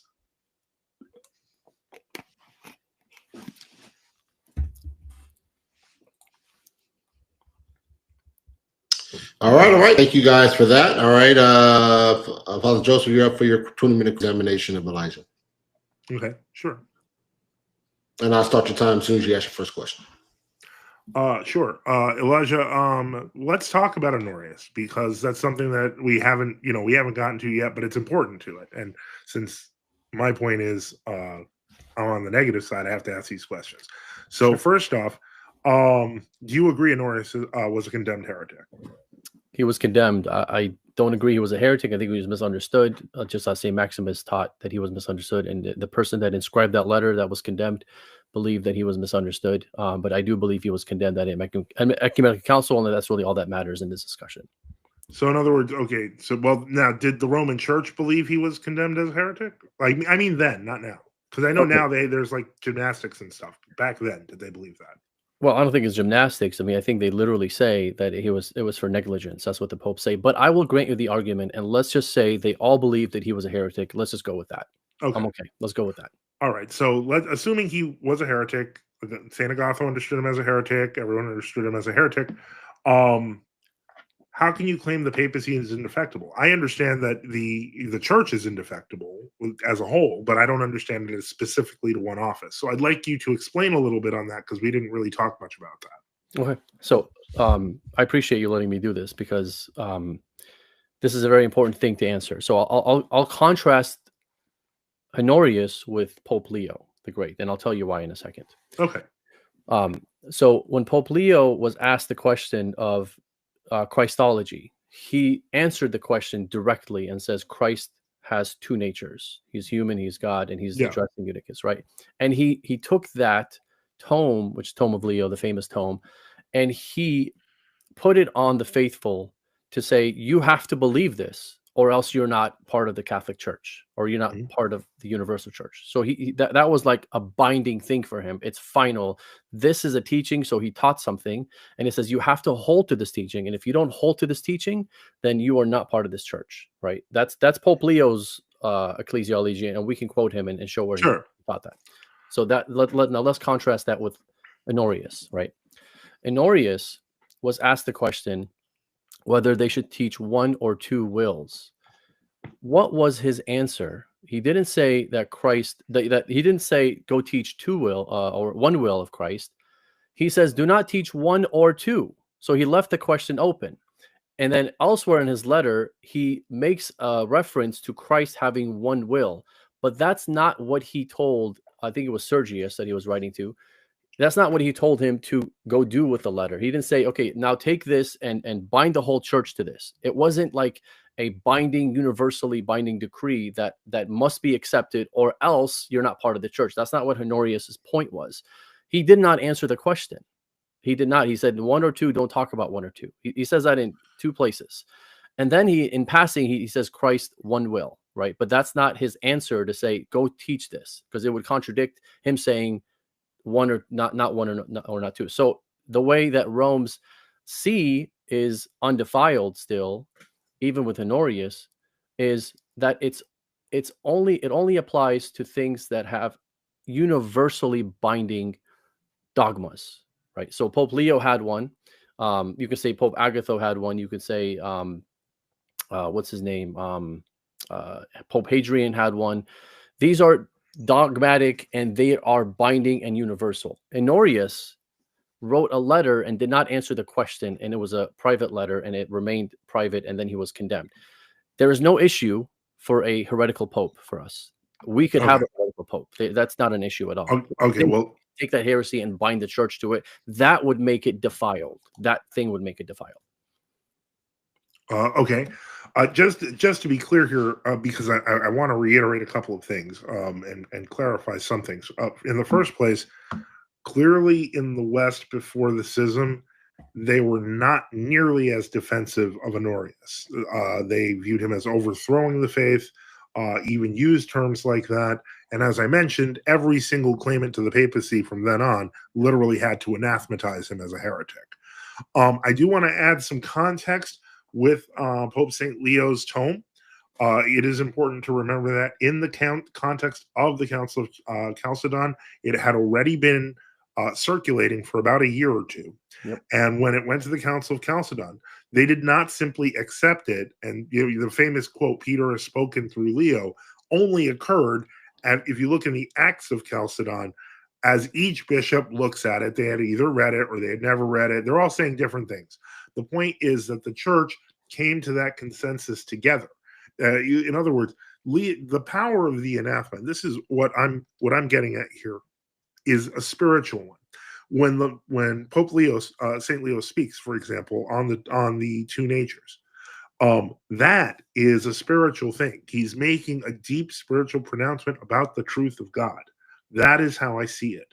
It's not a special power on his part. He's confessing the Orthodox faith. So from my perspective, any bishop, and many bishops have throughout the world, issued similar powerful documents. And it's not an office. It's just being Orthodox and proclaiming it properly. Right. Well, I mean, you got to ask a question. I don't mind. I'm still really good at it. You allow me to do that. I'm like, all right, my turn. Let me ask this question. Now, I mentioned both Saint Chrysostom and Saint Augustine in their interpretations of Matthew 16:18 explicitly say Saint Peter is not the rock. That's Christ's the rock. So I'm just curious as to how you interact with that, because you kind of introduced it as a kind of both and, but in reality, it's an and or. Okay, so did I not quote Saint Jerome, who said that Peter is the rock? You did, but that's not. I was talking about Chrysostom and Augustine saying he's not the rock. Right, but now it's like, okay, my father can beat up your father, kind of thing. Like I'm saying, it's both in the early church. So you can see where some fathers said it was Peter's confession, and you can see where some fathers say that it was Peter himself who was the rock. I can't believe that we're in 2025 and we're still sitting here talking about whether Peter is the rock or not. The scholarship is moved on. Like this is like 1991 Catholic Answers apologetics at this point. This is like the fathers clearly taught that Peter was the rock, that Christ. Well, I would argue that they didn't, and I pointed out multiple places where they didn't. Okay, so you pointed out 2 places that they didn't, right? Well, I actually pointed out 5 or 6, because if you point besides Chrysostom and Saint Chrysostom and Saint Augustine, there's Saint Hilary of Poitiers, who points to the faith being the rock. There's Saint Gregory of Nyssa in his sermon on the Advent, who points to the faith being the rock. Saint Ambrose in Book 6 on chapter 9 of Saint Luke. And he does it again in the epistle to the second chapter of the epistle to the Ephesians. Saint Jerome takes that interpretation himself in the 18th verse of the 16th chapter of Saint Matthew in his commentaries. So Saint Jerome now doesn't believe that Peter is the rock. When I literally quoted him saying, "You are." Well, he was addressing the Pope as the rock, but I'm saying that when you actually look at his biblical his commentaries, he actually says the faith the rock is that proves more my point than your point. If he's saying that Peter's faith is a rock and still says that Peter is a rock, that says what I'm saying, which is both. Well, but my point is that he is addressing somebody and he's trying to address them with love and respect, and I take that less than his actual commentary. Okay, so we're picking and choosing what we take from the fathers now. I think we're all doing that. I don't think we're doing that. I mean, I'm quoting. I think this is the most deep I've gotten with a Catholic opponent, so I'm very impressed. Good job. Thank you. All right, so but go ahead. I mean, you got to ask me questions. So okay. So that was a question I had. So let me let's see here. That's another question I had. Give me a second. Okay. So how do you explain, for example, let's see here. I'm trying to think, because I mean we're covering a lot of stuff. Can you accept the possibility, and excuse me if I say this, that popes have powers when they speak in an orthodox manner that don't stem from their office? In other words, if somebody is holy and learned and one of a holy, great, learned pope, and he says something holy, great, and learned, why the assumption that it's connected to the office? That's a good question. That's a good question. The reason why I say it's connected to the office is because they apply the words of Christ to Peter to Rome. So on this rock I will build my church. The keys of and then talk about the keys. That I will give you the keys, and then they talk about feed my sheep, tend my lamb, and then they talk about Peter, Satan has tried to sift you like wheat, but I have prayed for you that your faith may not fail. And the fathers take those three passages and they apply them to Rome. So it's inherent to it, to Rome. They're saying this is why Rome can never fail, because of Christ's promise. And that's literally what St. Maximus Confessor says. I mean, I could read it again if you'd like. Those are word for word his reasoning behind why Rome can't fail. It's not because Rome is the only Orthodox patriarchate at his time. It's because of the Christ promise to Peter that applies to Rome. That's his reason that he gives. Okay. Well, I mean, and again, obviously, we've already disagreed on that, twice now. So, let me see here now. If I'm trying to remember where it is, because in either Augustine or Chrysostom, in this very passage, what on earth? You can get that if you want. We can take a pause. Just kidding.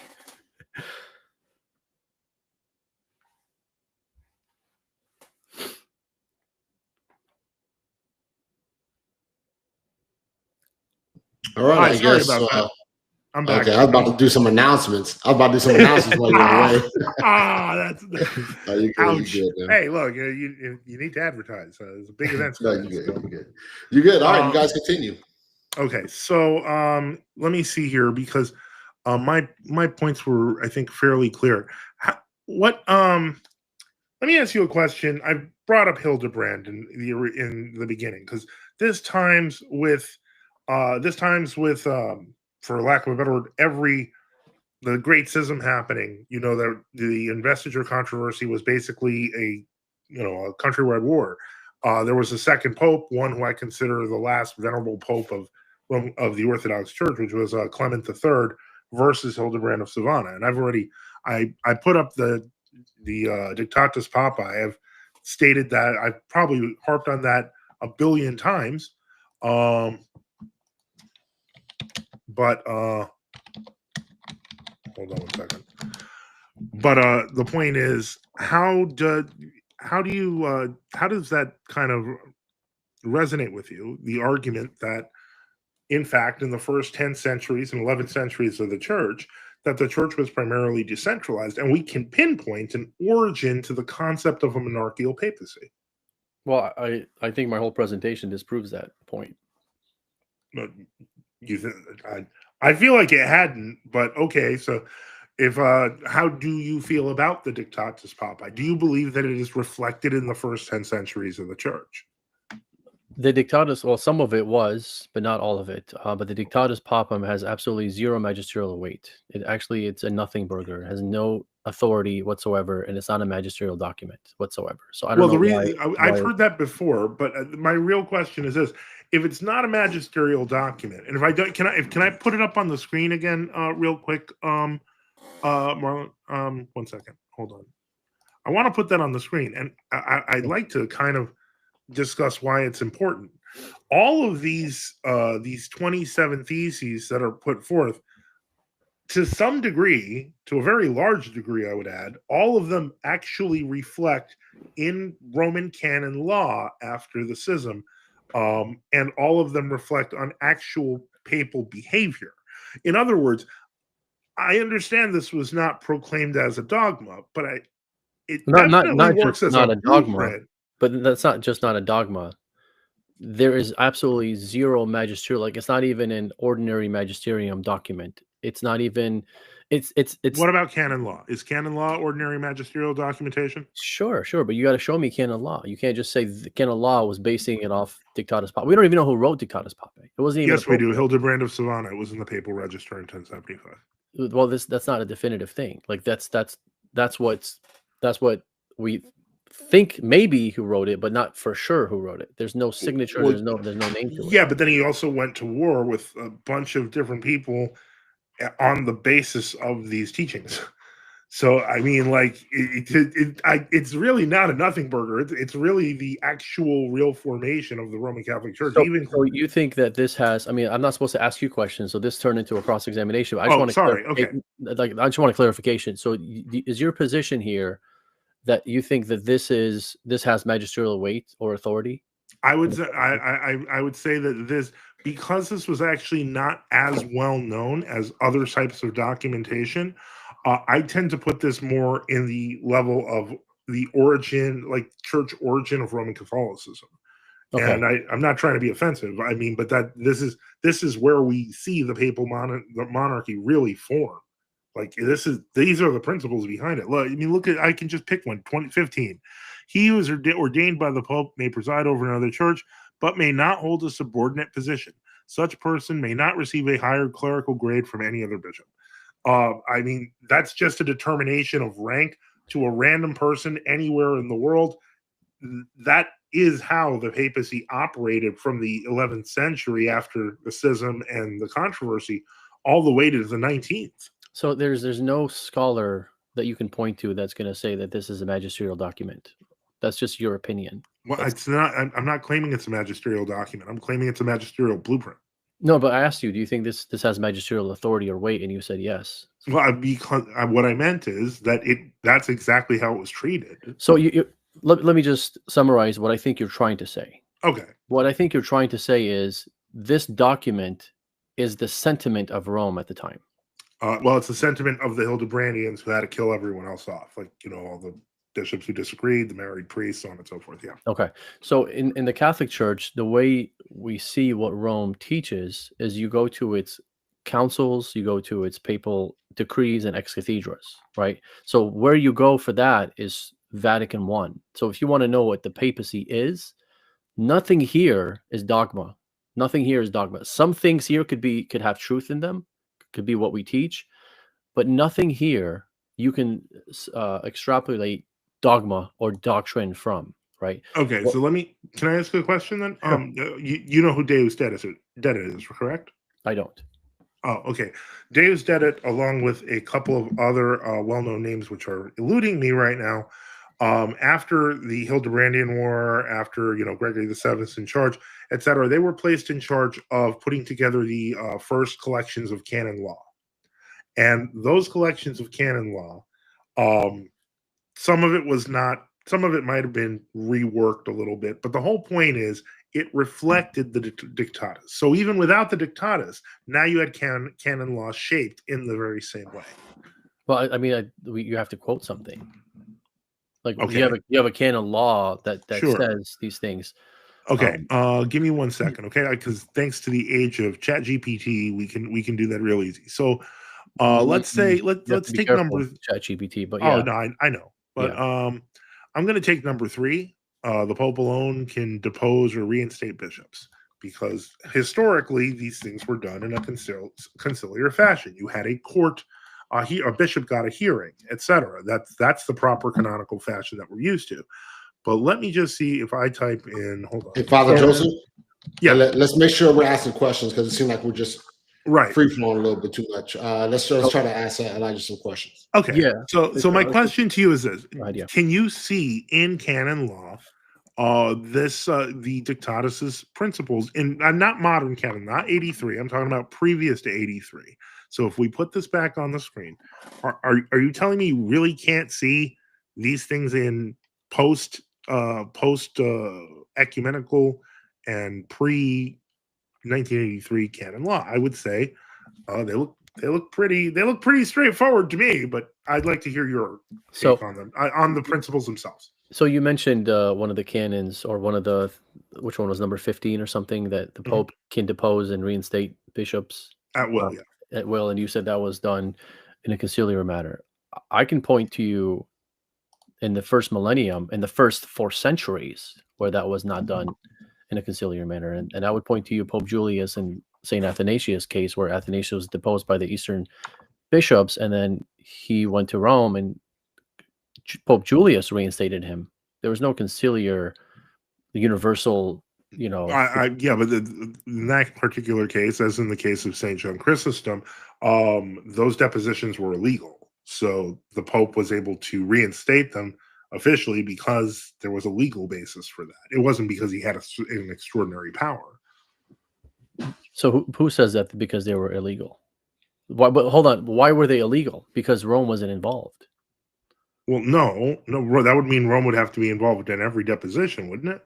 Well, if it's a patriarch, it's a patriarch. That's a major. That's why Saint Cyril went to Rome, because he can't excommunicate another patriarch without Rome consenting to it.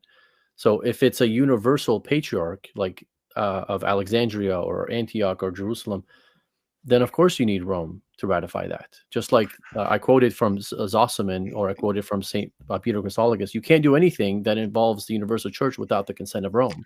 Wait a second. No, the reason it was illegal is not because it didn't have the consent of Rome. It's because of the fact that it wasn't following standard canonical procedure for deposition. But I'm just asking, do you believe that this is a question for you now, do you believe that in this concept of parallel monarchical structures, I know that it exists in Eastern Catholic canon law, that basically patriarchs are they're kind of like second, I don't know if they're second to the Pope or the Cardinals, I forget which they are now, but the point is that they were all like these little monarchies, like mini popes.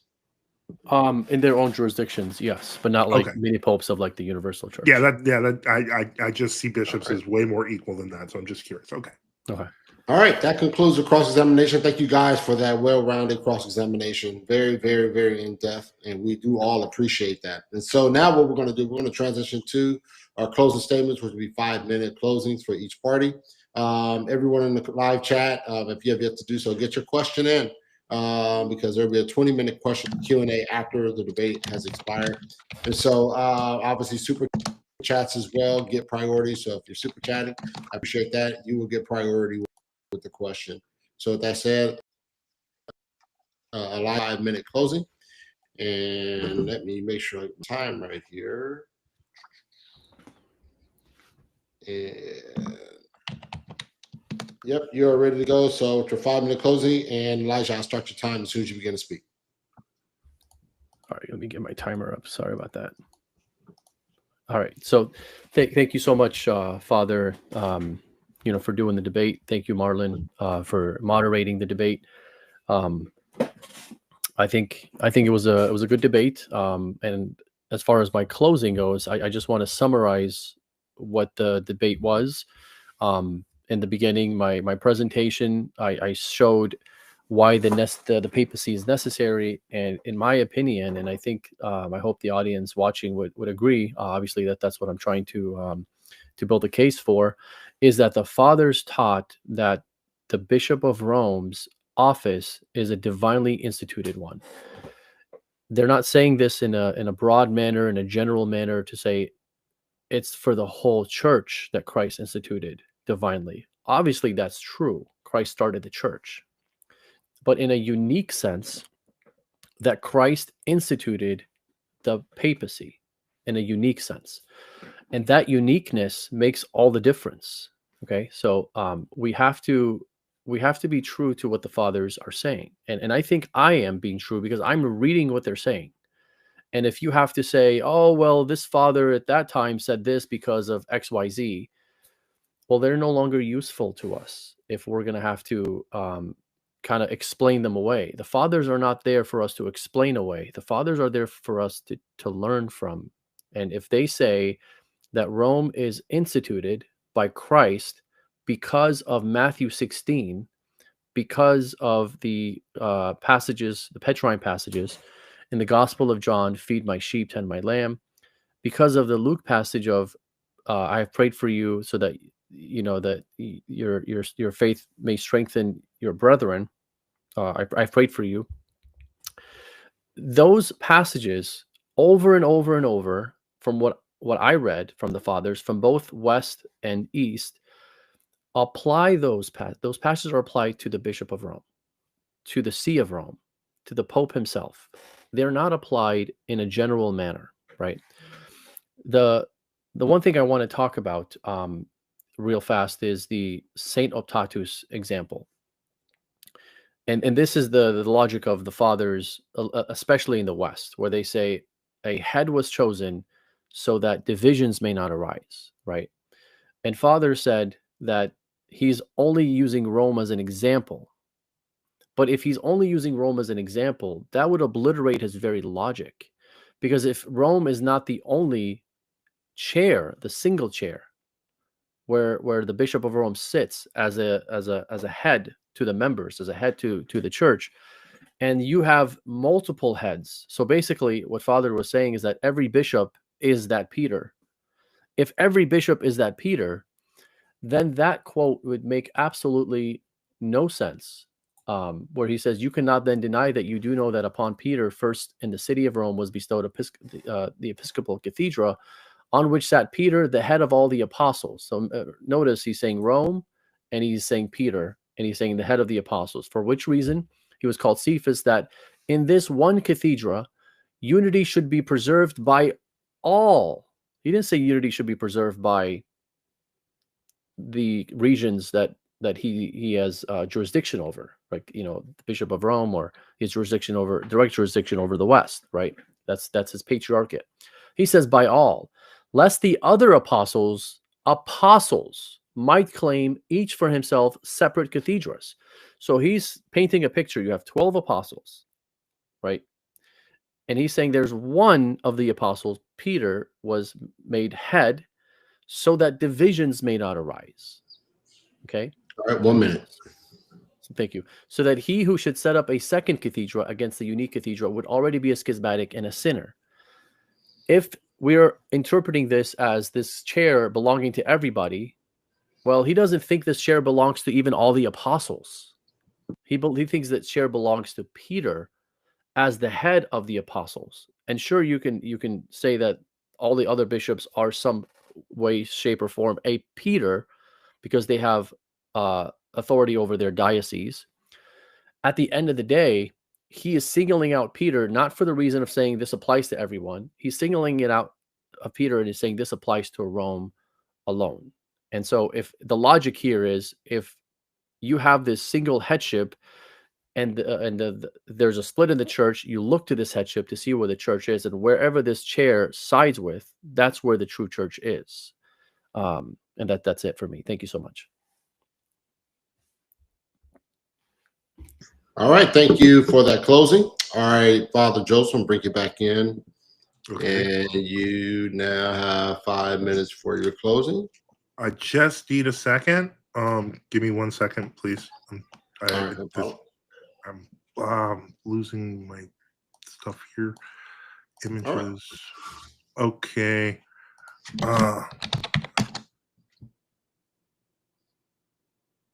Okay, let me just go to this one. All right. Now I gotta find just where'd my mic and pick thing go? Hold on. Okay. I think it might be here. Yeah, it is. Okay, sorry about that. Okay, sorry. So yeah, just I guess when we start, when you're ready to start, I will start. Yep, when you begin to speak, I'll start your time. Okay. So let's see here. I thought that was a very interesting. I thought that was a very interesting ending for Elijah, and I thought it really actually encapsulated the debate. I'm just going to share this real quick. This is an old picture of the bark of Peter. This is a common Roman Catholic kind of view of the Pope is heading the ship, and so on and so forth, leading the church. But I have to contrast that. To how the Orthodox view of this is, and on that, hold on. I'm just going to share this kind of sales picture here. It's known as the ship of Christ, as in everyone is under the headship of Christ. The patriarchs, bishops, priests, deacons, they're under the ship of Christ.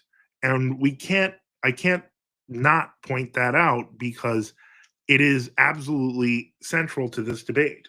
In my opponent's interpretations, we saw that he would talk about how the fathers and saints referred to Peter as the rock. As I pointed out, many fathers, the majority actually, point to the faith of Peter as being the rock.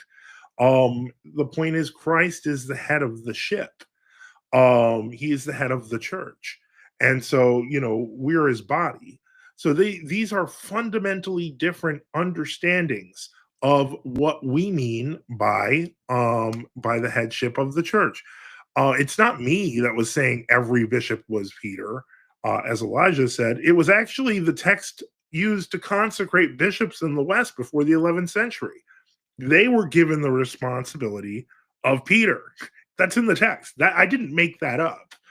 The problem with ultimately this line of argument is papal presuppositions about what the fathers mean only work if you already believe them. In that sense, understanding that, I know that, from his side, he'll have done great. From my side, people will say, okay, Father Joseph, got the context right, which is what I expected to do because none of these cases were new and it was great. But it is 2025 and truth still matters. And so if we're talking about whether the papacy is relevant, I think I think I answered the question pretty simply with a no, by pointing out that even before the Great Schism, bishops could be out of communion with the papacy for over 100 years, and ultimately, it wasn't until the creation of that monarchical system of that Dictatus Papae, which I will put up on the screen one more time because I want to make a point about it, that we see the formation of monarchical Roman Catholicism. Before that, bishops and episcopal sees and dioceses and metropolitans throughout the world existed independently because, as I mentioned with St. Ignatius, the bishop is the center of Eucharistic unity. He's the root of where the apostolic succession comes from. And so without that, we don't have a church. The bishops, as the successors to the apostles on the ship of Christ, are the ones who give the power of the mysteries to the priests, etc. And they are doing this in an unbroken succession from the time of the apostles. So from my, I think that when we look at this debate, I want to give props to Elijah. 1 minute. Thank you. I want to give props to Elijah. I think somebody better could not have been found for this debate. I mean, he studied these things for over a decade, and we both know these subjects, and I have nothing but respect for him. But if it sounds like the conversation is still the same, it's because it is. It's been going on that way since the formation of the papacy in the 11th century as to what it is now. Convert to them or die. And I'm going to still choose. I'm going to stay on the ship of Christ, not Peter's, quote unquote, Peter's bark, because Peter's on the ship of Christ too. This is just, the medieval version of Peter. But in any case, I think this was a great debate. I'm glad we had it, and I hope people are enlightened by it and learn more and study the topics in them. So thank you, and may God bless you in the name of the Father, Son, and the Holy Spirit. And thanks be to God. All right, good stuff, guys. Appreciate you. And let me bring Elijah back in. All right, appreciate you guys. Thank you so much for that debate. So let me do it this way. All right, that's much better. All right, so now we're going to go into Q&A from the audience. We do have a number of questions here. Audience, you get those questions in, and as I said, super chats get priority. So let me pull it. First, let me get this time right for the 20 minutes here. Make sure I get that right. All right, so we're going to start our first question, and this question is a super chat here. And this question says, since the Eastern Orthodox, thank you for the super chat, thank you for the support as well, Daniel, definitely helped. Since the Eastern Orthodox rebelled against their own patriarchs after the Council of Florence, would that mean Eastern Orthodox are the first Protestants? I think it's questions for you, Father Joseph. What you got? All right. Well, I think it was Call Me a Cove who said the Pope was the first Protestant. But I'm not a big fan of, like, I don't want to spend time slurring the Protestants. I thought it was interesting as I went through the preparation for this to learn about the history of the Hussites, for example, who existed before Protestantism, and, but they were rebelling against the Pope and they got killed. Orthodox, like the case of St. Maximus the Confessor, like the case of St. Photius, etc., St. Mark of Ephesus was just following a long tradition of, if you're doing heretical evil stuff, you should get away from it. So yeah, that would be my take on the Council of Florence. A reminder that it was right after union with the Roman Catholic Church that the Ottomans won. And, well, that also worked out for us. So, all right, that's my answer. How about you, Elijah? All right, Elijah. I mean, I think it's harsh to say Protestant, right? I don't think I would call them Protestants, because for us as Catholics, we distinguish between apostolic churches and Protestants, right? So we believe that Eastern Orthodox, Oriental Orthodox, Syrian Church of the East, they have valid sacraments, all 7 sacraments, and Protestants, we don't believe they have all valid sacraments. So I think that's just going too far to call them the first Protestants. But I understand what they're saying or they're asking, but I just don't think that's fair to say. All right. I will allow, since the question's for you, Joseph, you can have the last response to this question if you want. I will say, if we're going to be technical, and I think the question of recognition of sacraments, Orthodox don't really, true Orthodox don't recognize Roman Catholic sacraments. That's the historical position. And it used to be vice versa, because even though technically Roman Catholics do officially recognize baptism, they often used corrective baptisms and things like that in the early part of the 20th century and previous. So non-recognition is more the norm than the norm. All right. Next question here, and all these super chats are for you, Father Joseph. Oh boy! Oh no! Yeah. Thank you for the support, Mark. Appreciate it. It's for Father Joseph. If Rome did not possess universal jurisdiction in the first millennium, why did Anatolius think that the confirmation of Canon 28 was reserved for Leo's confirmation? Okay, we're talking about two different things here. We're talking about the 28th canon of, I want to say Constantinople, that was rejected in the West, but preserved in the East. Eventually, 2 councils later, the popes did accept 28, and they did accept, especially after 879, when there was that point where they had the kind of robber patriarchs at the 869 council, they did actually pass that canon. Just because they were all there. But the real question is, Canon 28 talks about, if I remember correctly, who is first in the taxes. The question of who is first, which used to be Rome, Alexandria, Antioch, became Rome, Constantinople, Alexandria, Antioch, and Jerusalem. The Pope was protesting on that. Leo was protesting on that.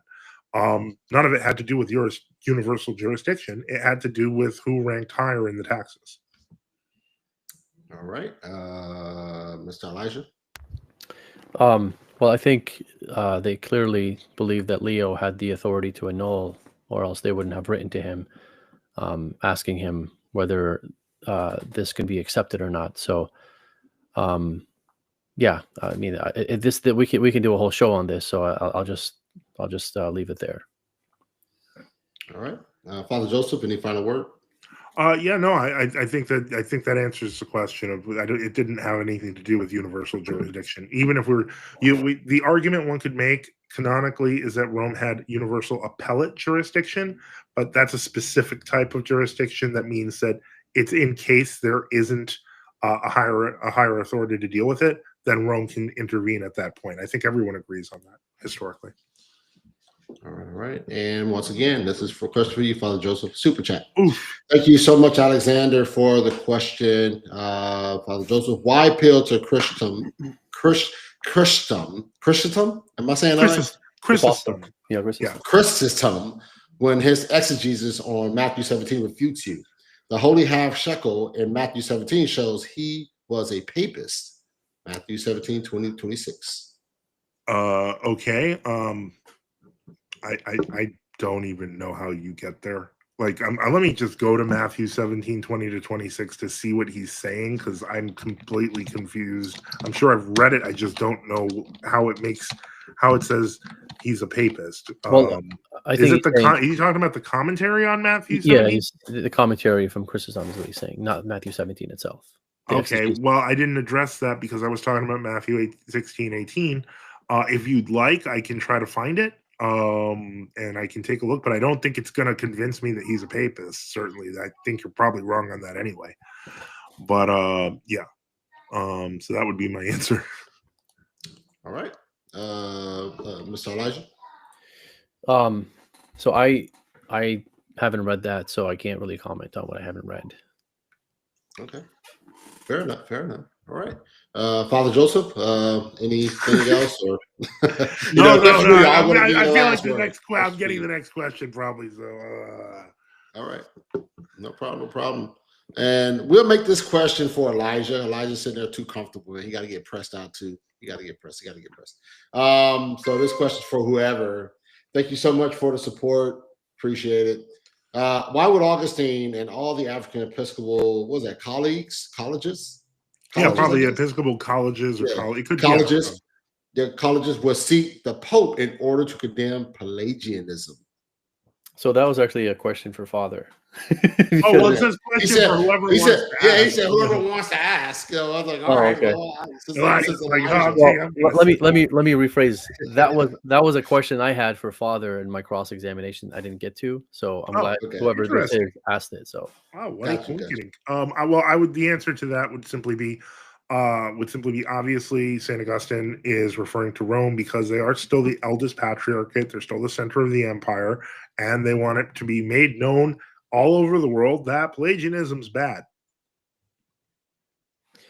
So, yeah, I think this is a strong case for the papacy because they write to the Pope to end the controversy of Pelagianism, and the Pope writes letters to the North African bishops saying, condemning Pelagianism, and then they write letters to all the churches in the East and West condemning Pelagianism, and then in 431, Ephesus 431. They actually mention the Pope's letters saying that the popes already condemned Pelagianism, and that goes into the minutes of Ephesus 1. So the fathers at the Council of Ephesus 1 recognized papal jurisdiction and papal supremacy, where they recognized that what Pope of Rome condemned applies universally. Can I ask just a minor clarifying question on that? Okay, I guess this is your opportunity. So yeah, because I would ask you. It's rhetorical, really. There were councils held in Africa and Carthage that we have in the Rudder, etc., condemning Pelagianism all before this.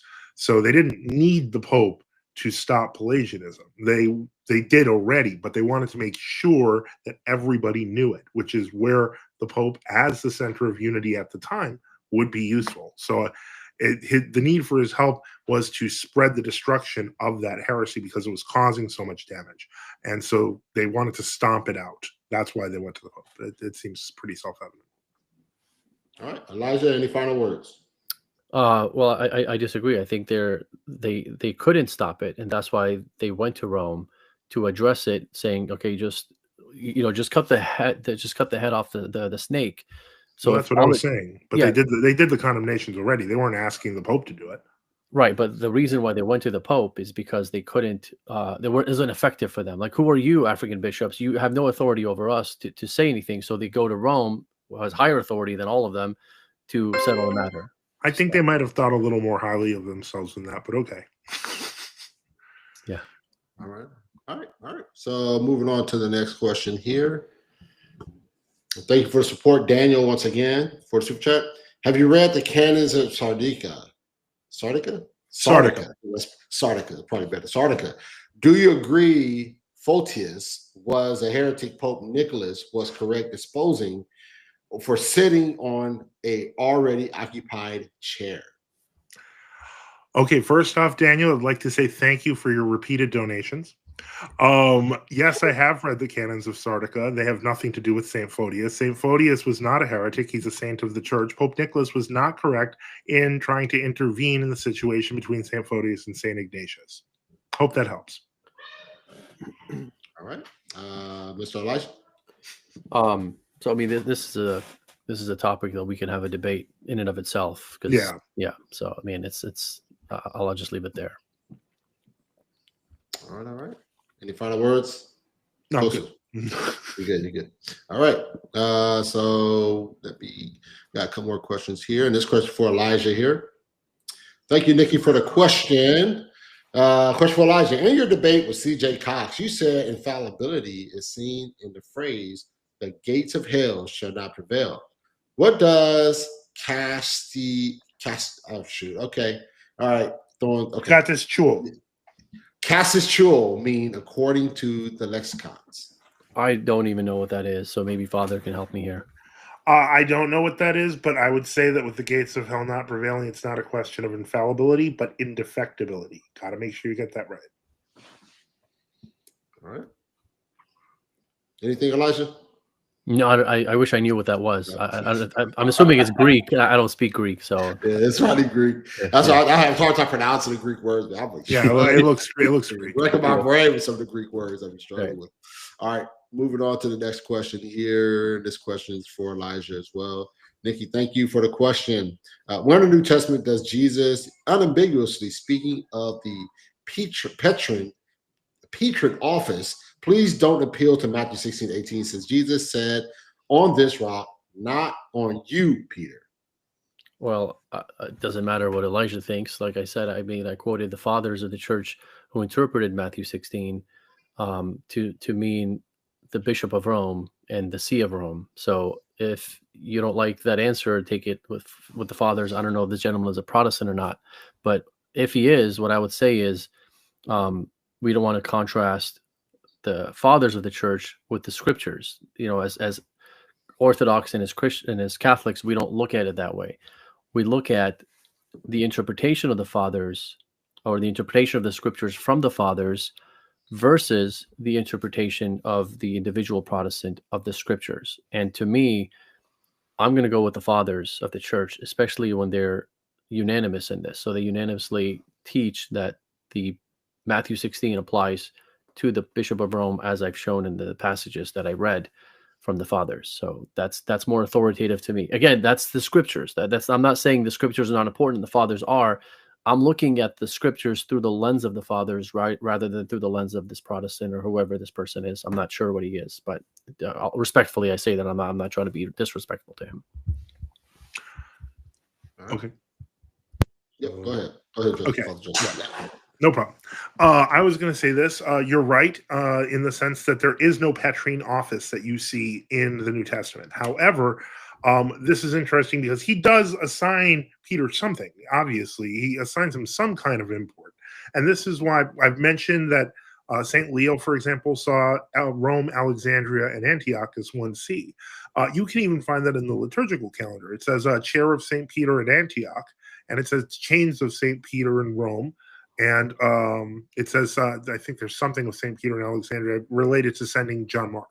But the whole point is that Rome doesn't have a specific office in those early centuries. It is known for the generosity of its Christians because of the richness of the time. It's known for the place where Saints Peter and Paul were both martyred, and there were countless other martyrs. So there's a lot of importance that we can give to Rome historically, but they're not based in the All Bible. right. Elijah, any final words? I would just say again, the fathers completely and explicitly disagree with that. They looked at the office of Peter as being unique. Just as St. Optatus said, he set out one chair, Peter among the 12, and he bases it on Matthew 16. And they look at that office as being set up by Christ himself on Peter uniquely on the Bishop of Rome. Doesn't mean that all the other bishops are not Peter as well. There's truth to that. There's a sense of that, but there is a unique role of this headship of Peter being in one chair rather than in thousands of chairs. All right. And going on to the next question here. This question is for both of you. So, yeah, I mean, every question is essentially for both of you in some way, I guess. But here's a question for both. Please explain how those two Maximus quotes are not compatible when read in the Roman sense. I'm not sure who you want to take this first, Yeah, Father Joseph. Yeah, I mean, I'm going to be the one who's going to explain it's not compatible. I would argue Elijah would say it is compatible. And what I would say is this, that every point I tried to make with the life of St. Maximus was that his loyalty to Rome was conditional upon St. Martin's orthodoxy. And the moment that he thought that St. Martin would collapse, or that the papacy would fall to monothelitism, he said, I will have nothing to do with them either. That is the real thinking of St. Maximus. That's what I would argue. All right, Elijah? As I said in the debate during the thing, there was a cross-examination. You have his basis of Rome being infallible, or his basis of Rome having universal jurisdiction, or his basis of all of the prerogatives that he gives to Rome is simply on Christ's promise to Peter. It's not based on contingency of this or that. It's Christ's promise to Peter. That's what he bases it off of. And that's explicit in his words. So I respectfully disagree with Father there. I think it was based on the words of Christ. All right. Final words, Father? I feel like the purity of the Orthodox faith, which is what St. Maximus and so many other fathers was talking about, just the purity of the Christian faith, seems to really be downplayed when we're having these sort of arguments. I mean, if Rome lost the faith, I think that would be earth-shattering to St. Maximus. And so the whole point is, I think that that's a very big and important thing, is holding to the faith. I don't know why that would be lesser than like papal obedience of some sort. All right. And we got a couple more questions here, and then we'll be able to shut this thing down here. All right, this question for Father Joseph. Thank you, Chris. I think I want to say that right, Chris. What piece of historical evidence would prove the papacy? There's no piece of evidence that would disprove or prove the papacy exists. We know that. I think what you're asking is what piece of historical evidence would prove the papacy right? I mean, that's a weird question, because for me, the faith is what comes first. The Christian faith are what we believe. So effectively what you're asking me to do is like to produce a black swan. Like, what would make the filioque right? Well, the filioque is wrong. So there's nothing that would make it right. It's not that I'm trying to be mean about it. It's just that I would love to see Roman Catholicism reunite in truth with Orthodoxy, which would mean converting to Orthodoxy and dropping the heresies. But there's no way you have a false union with people who don't share what you believe. History has taught us that. All right, Elijah?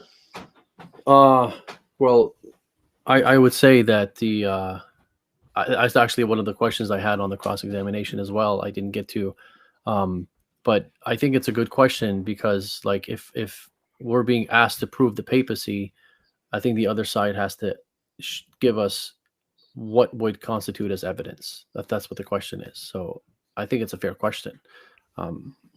Yeah. Well, I mean, if we're going to put it that way, then I would say when modern Roman Catholics can hold to the historical standard of St. Leo and St. Gregory and other holy popes like that were Orthodox, without just appealing to the fact that they are a papacy, as opposed to that they preach the truth, that would be the standard that we would use to prove the papacy. The Orthodox papacy and the post-1100s papacy aren't the same thing.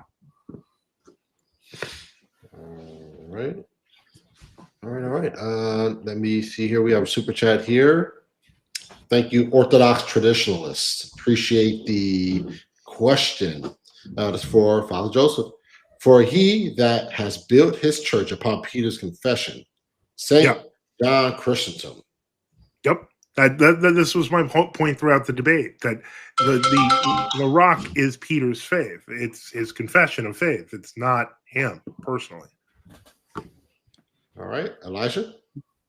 Yeah, I mean, we have no issue with saying it's Peter's faith. I just don't think there's a dichotomy there. It's Peter's faith, but it's Peter who says it. So the church is built on his faith and on him. That's the logic of the fathers. And you have fathers saying both. You have fathers saying it's this. You have another father saying it's that, or you have other fathers saying it's both of them. So there really is no issue, and I don't think this is a. Yeah, that's what I'll say. All right, Father Joseph, you had a final word. Yeah, on this one, I would say that it's a great quote, and you can find a lot of other ones. I did cite a work called Abba Gutierrez's The Papacy, sometimes known as Father Vladimir's The Papacy. That's where I got a number of those quotes. Even though I had read it, it's so convenient there to have like 17 or 18 fathers to work with to boot your search. So I recommend that. All right, cool. That concludes the debate and the Q&A. And I thank you guys once again for a fantastic debate. Very, very informative debate. This is one of those debates where you got to go back, because I know I missed a whole bunch of stuff, and go back and rehash the stuff, man, and really dive in and study a little deeper. It's always fun, when you think you sort of know some things, and then you start hearing debates and conversation, like, well, I didn't know that. So that's going to drive me to start studying a little deeper. So that's always fascinating. And I definitely got that from this debate. So I just want to thank you guys for, taking time out and being patient with the schedule as well. As I mentioned earlier, we're transitioning from California to Texas. It's been a roller coaster, literally, man, in some regards, man. That's a good move. That's a good move. Yeah. It is. Yeah. And thank you so much for hosting us, Marlon. This was a fantastic, fantastic debate. I really enjoyed being here, and I'm just grateful. Yes, likewise. Thank you so much for both of you for being here as well, and for hosting, Marlon. Sure. You've been a great host. Oh, no problem. And I'll go give you guys some parting words. You already started the parting words already with that, but perhaps you guys have a little more departing words. Perhaps you could remind some people in the live chat where they can come check you guys out. So, Father Joseph, any departing words? I think people know where to find me. NFTU, NFTU.net, NFTU on YouTube, or on X. We're there too, and talking nonstop. Been a little quiet because we were preparing for this, but we'll be back there tomorrow. All right. Elijah? Just on Underground Catholicism, that's my YouTube page. I also have a blog called Underground Catholicism. So, and then I'm also on X. If you just search Elijah Yossi, you'll find my account there. You know what's funny? I just realized that his blog is called Underground Catholicism, and my website is NFTU, which stands for Notes from the Underground. Oh, nice! I didn't know that. Cool. Excellent. This was a very evenly matched match. Good stuff. Well, guys, I'm going to let you go. You guys go ahead and enjoy the rest of your evening, and perhaps we could do this again sometime. All right, you guys go ahead. Sounds take care. Great. Right? God bless everybody. Glory to God. All right, take care. God bless you guys. Good night.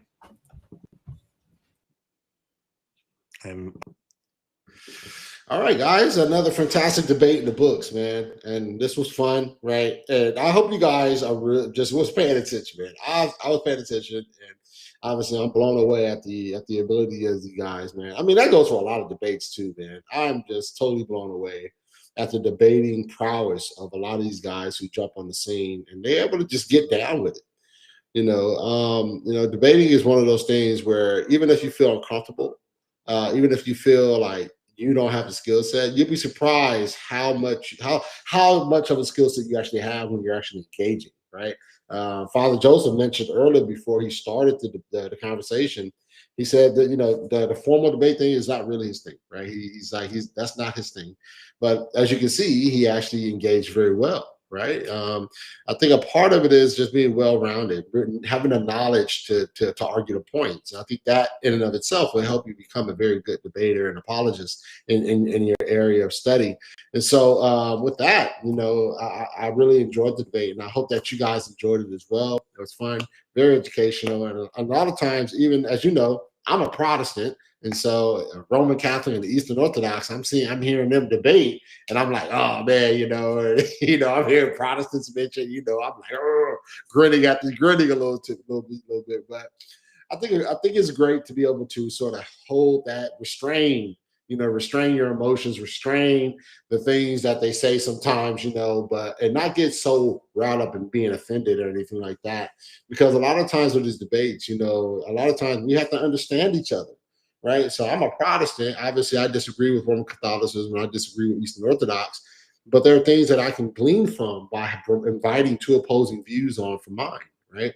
And being able to say, you know what can I learn from the Eastern Orthodox? What can I learn from Roman Catholicism, right? And so that's why I love to bring guys on that I disagree with, because it's a very helpful tool to understand them, where are they coming from, right? And so that's a very, very, very extremely helpful way of understanding where individuals are coming from. And so I pray that if you're a Protestant in the live chat, that you took the same opportunity as I did to learn something new, right? Obviously, you're a Protestant, so you're like, man, ain't no way I would be Roman Catholic, and that's great, and that's fine.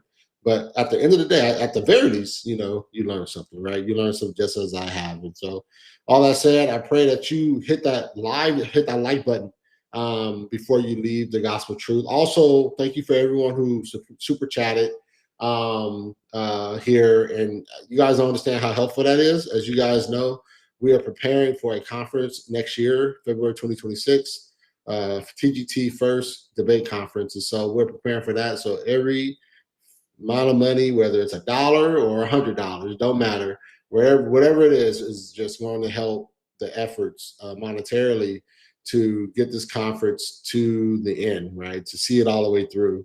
And so I'm definitely thankful for everyone that is helping with that monetarily to help tonight. And so all that said, I'm going to let you guys go. Once again, I appreciate you guys. Don't leave the channel without hitting that like button and a subscribe button and a notification bell so you miss out any shows that are coming up here in the future. And I'll see you next time. Next week, I believe I have another debate. So I'll see you next week. May God bless you. May God keep you. Talk to you soon. Bye.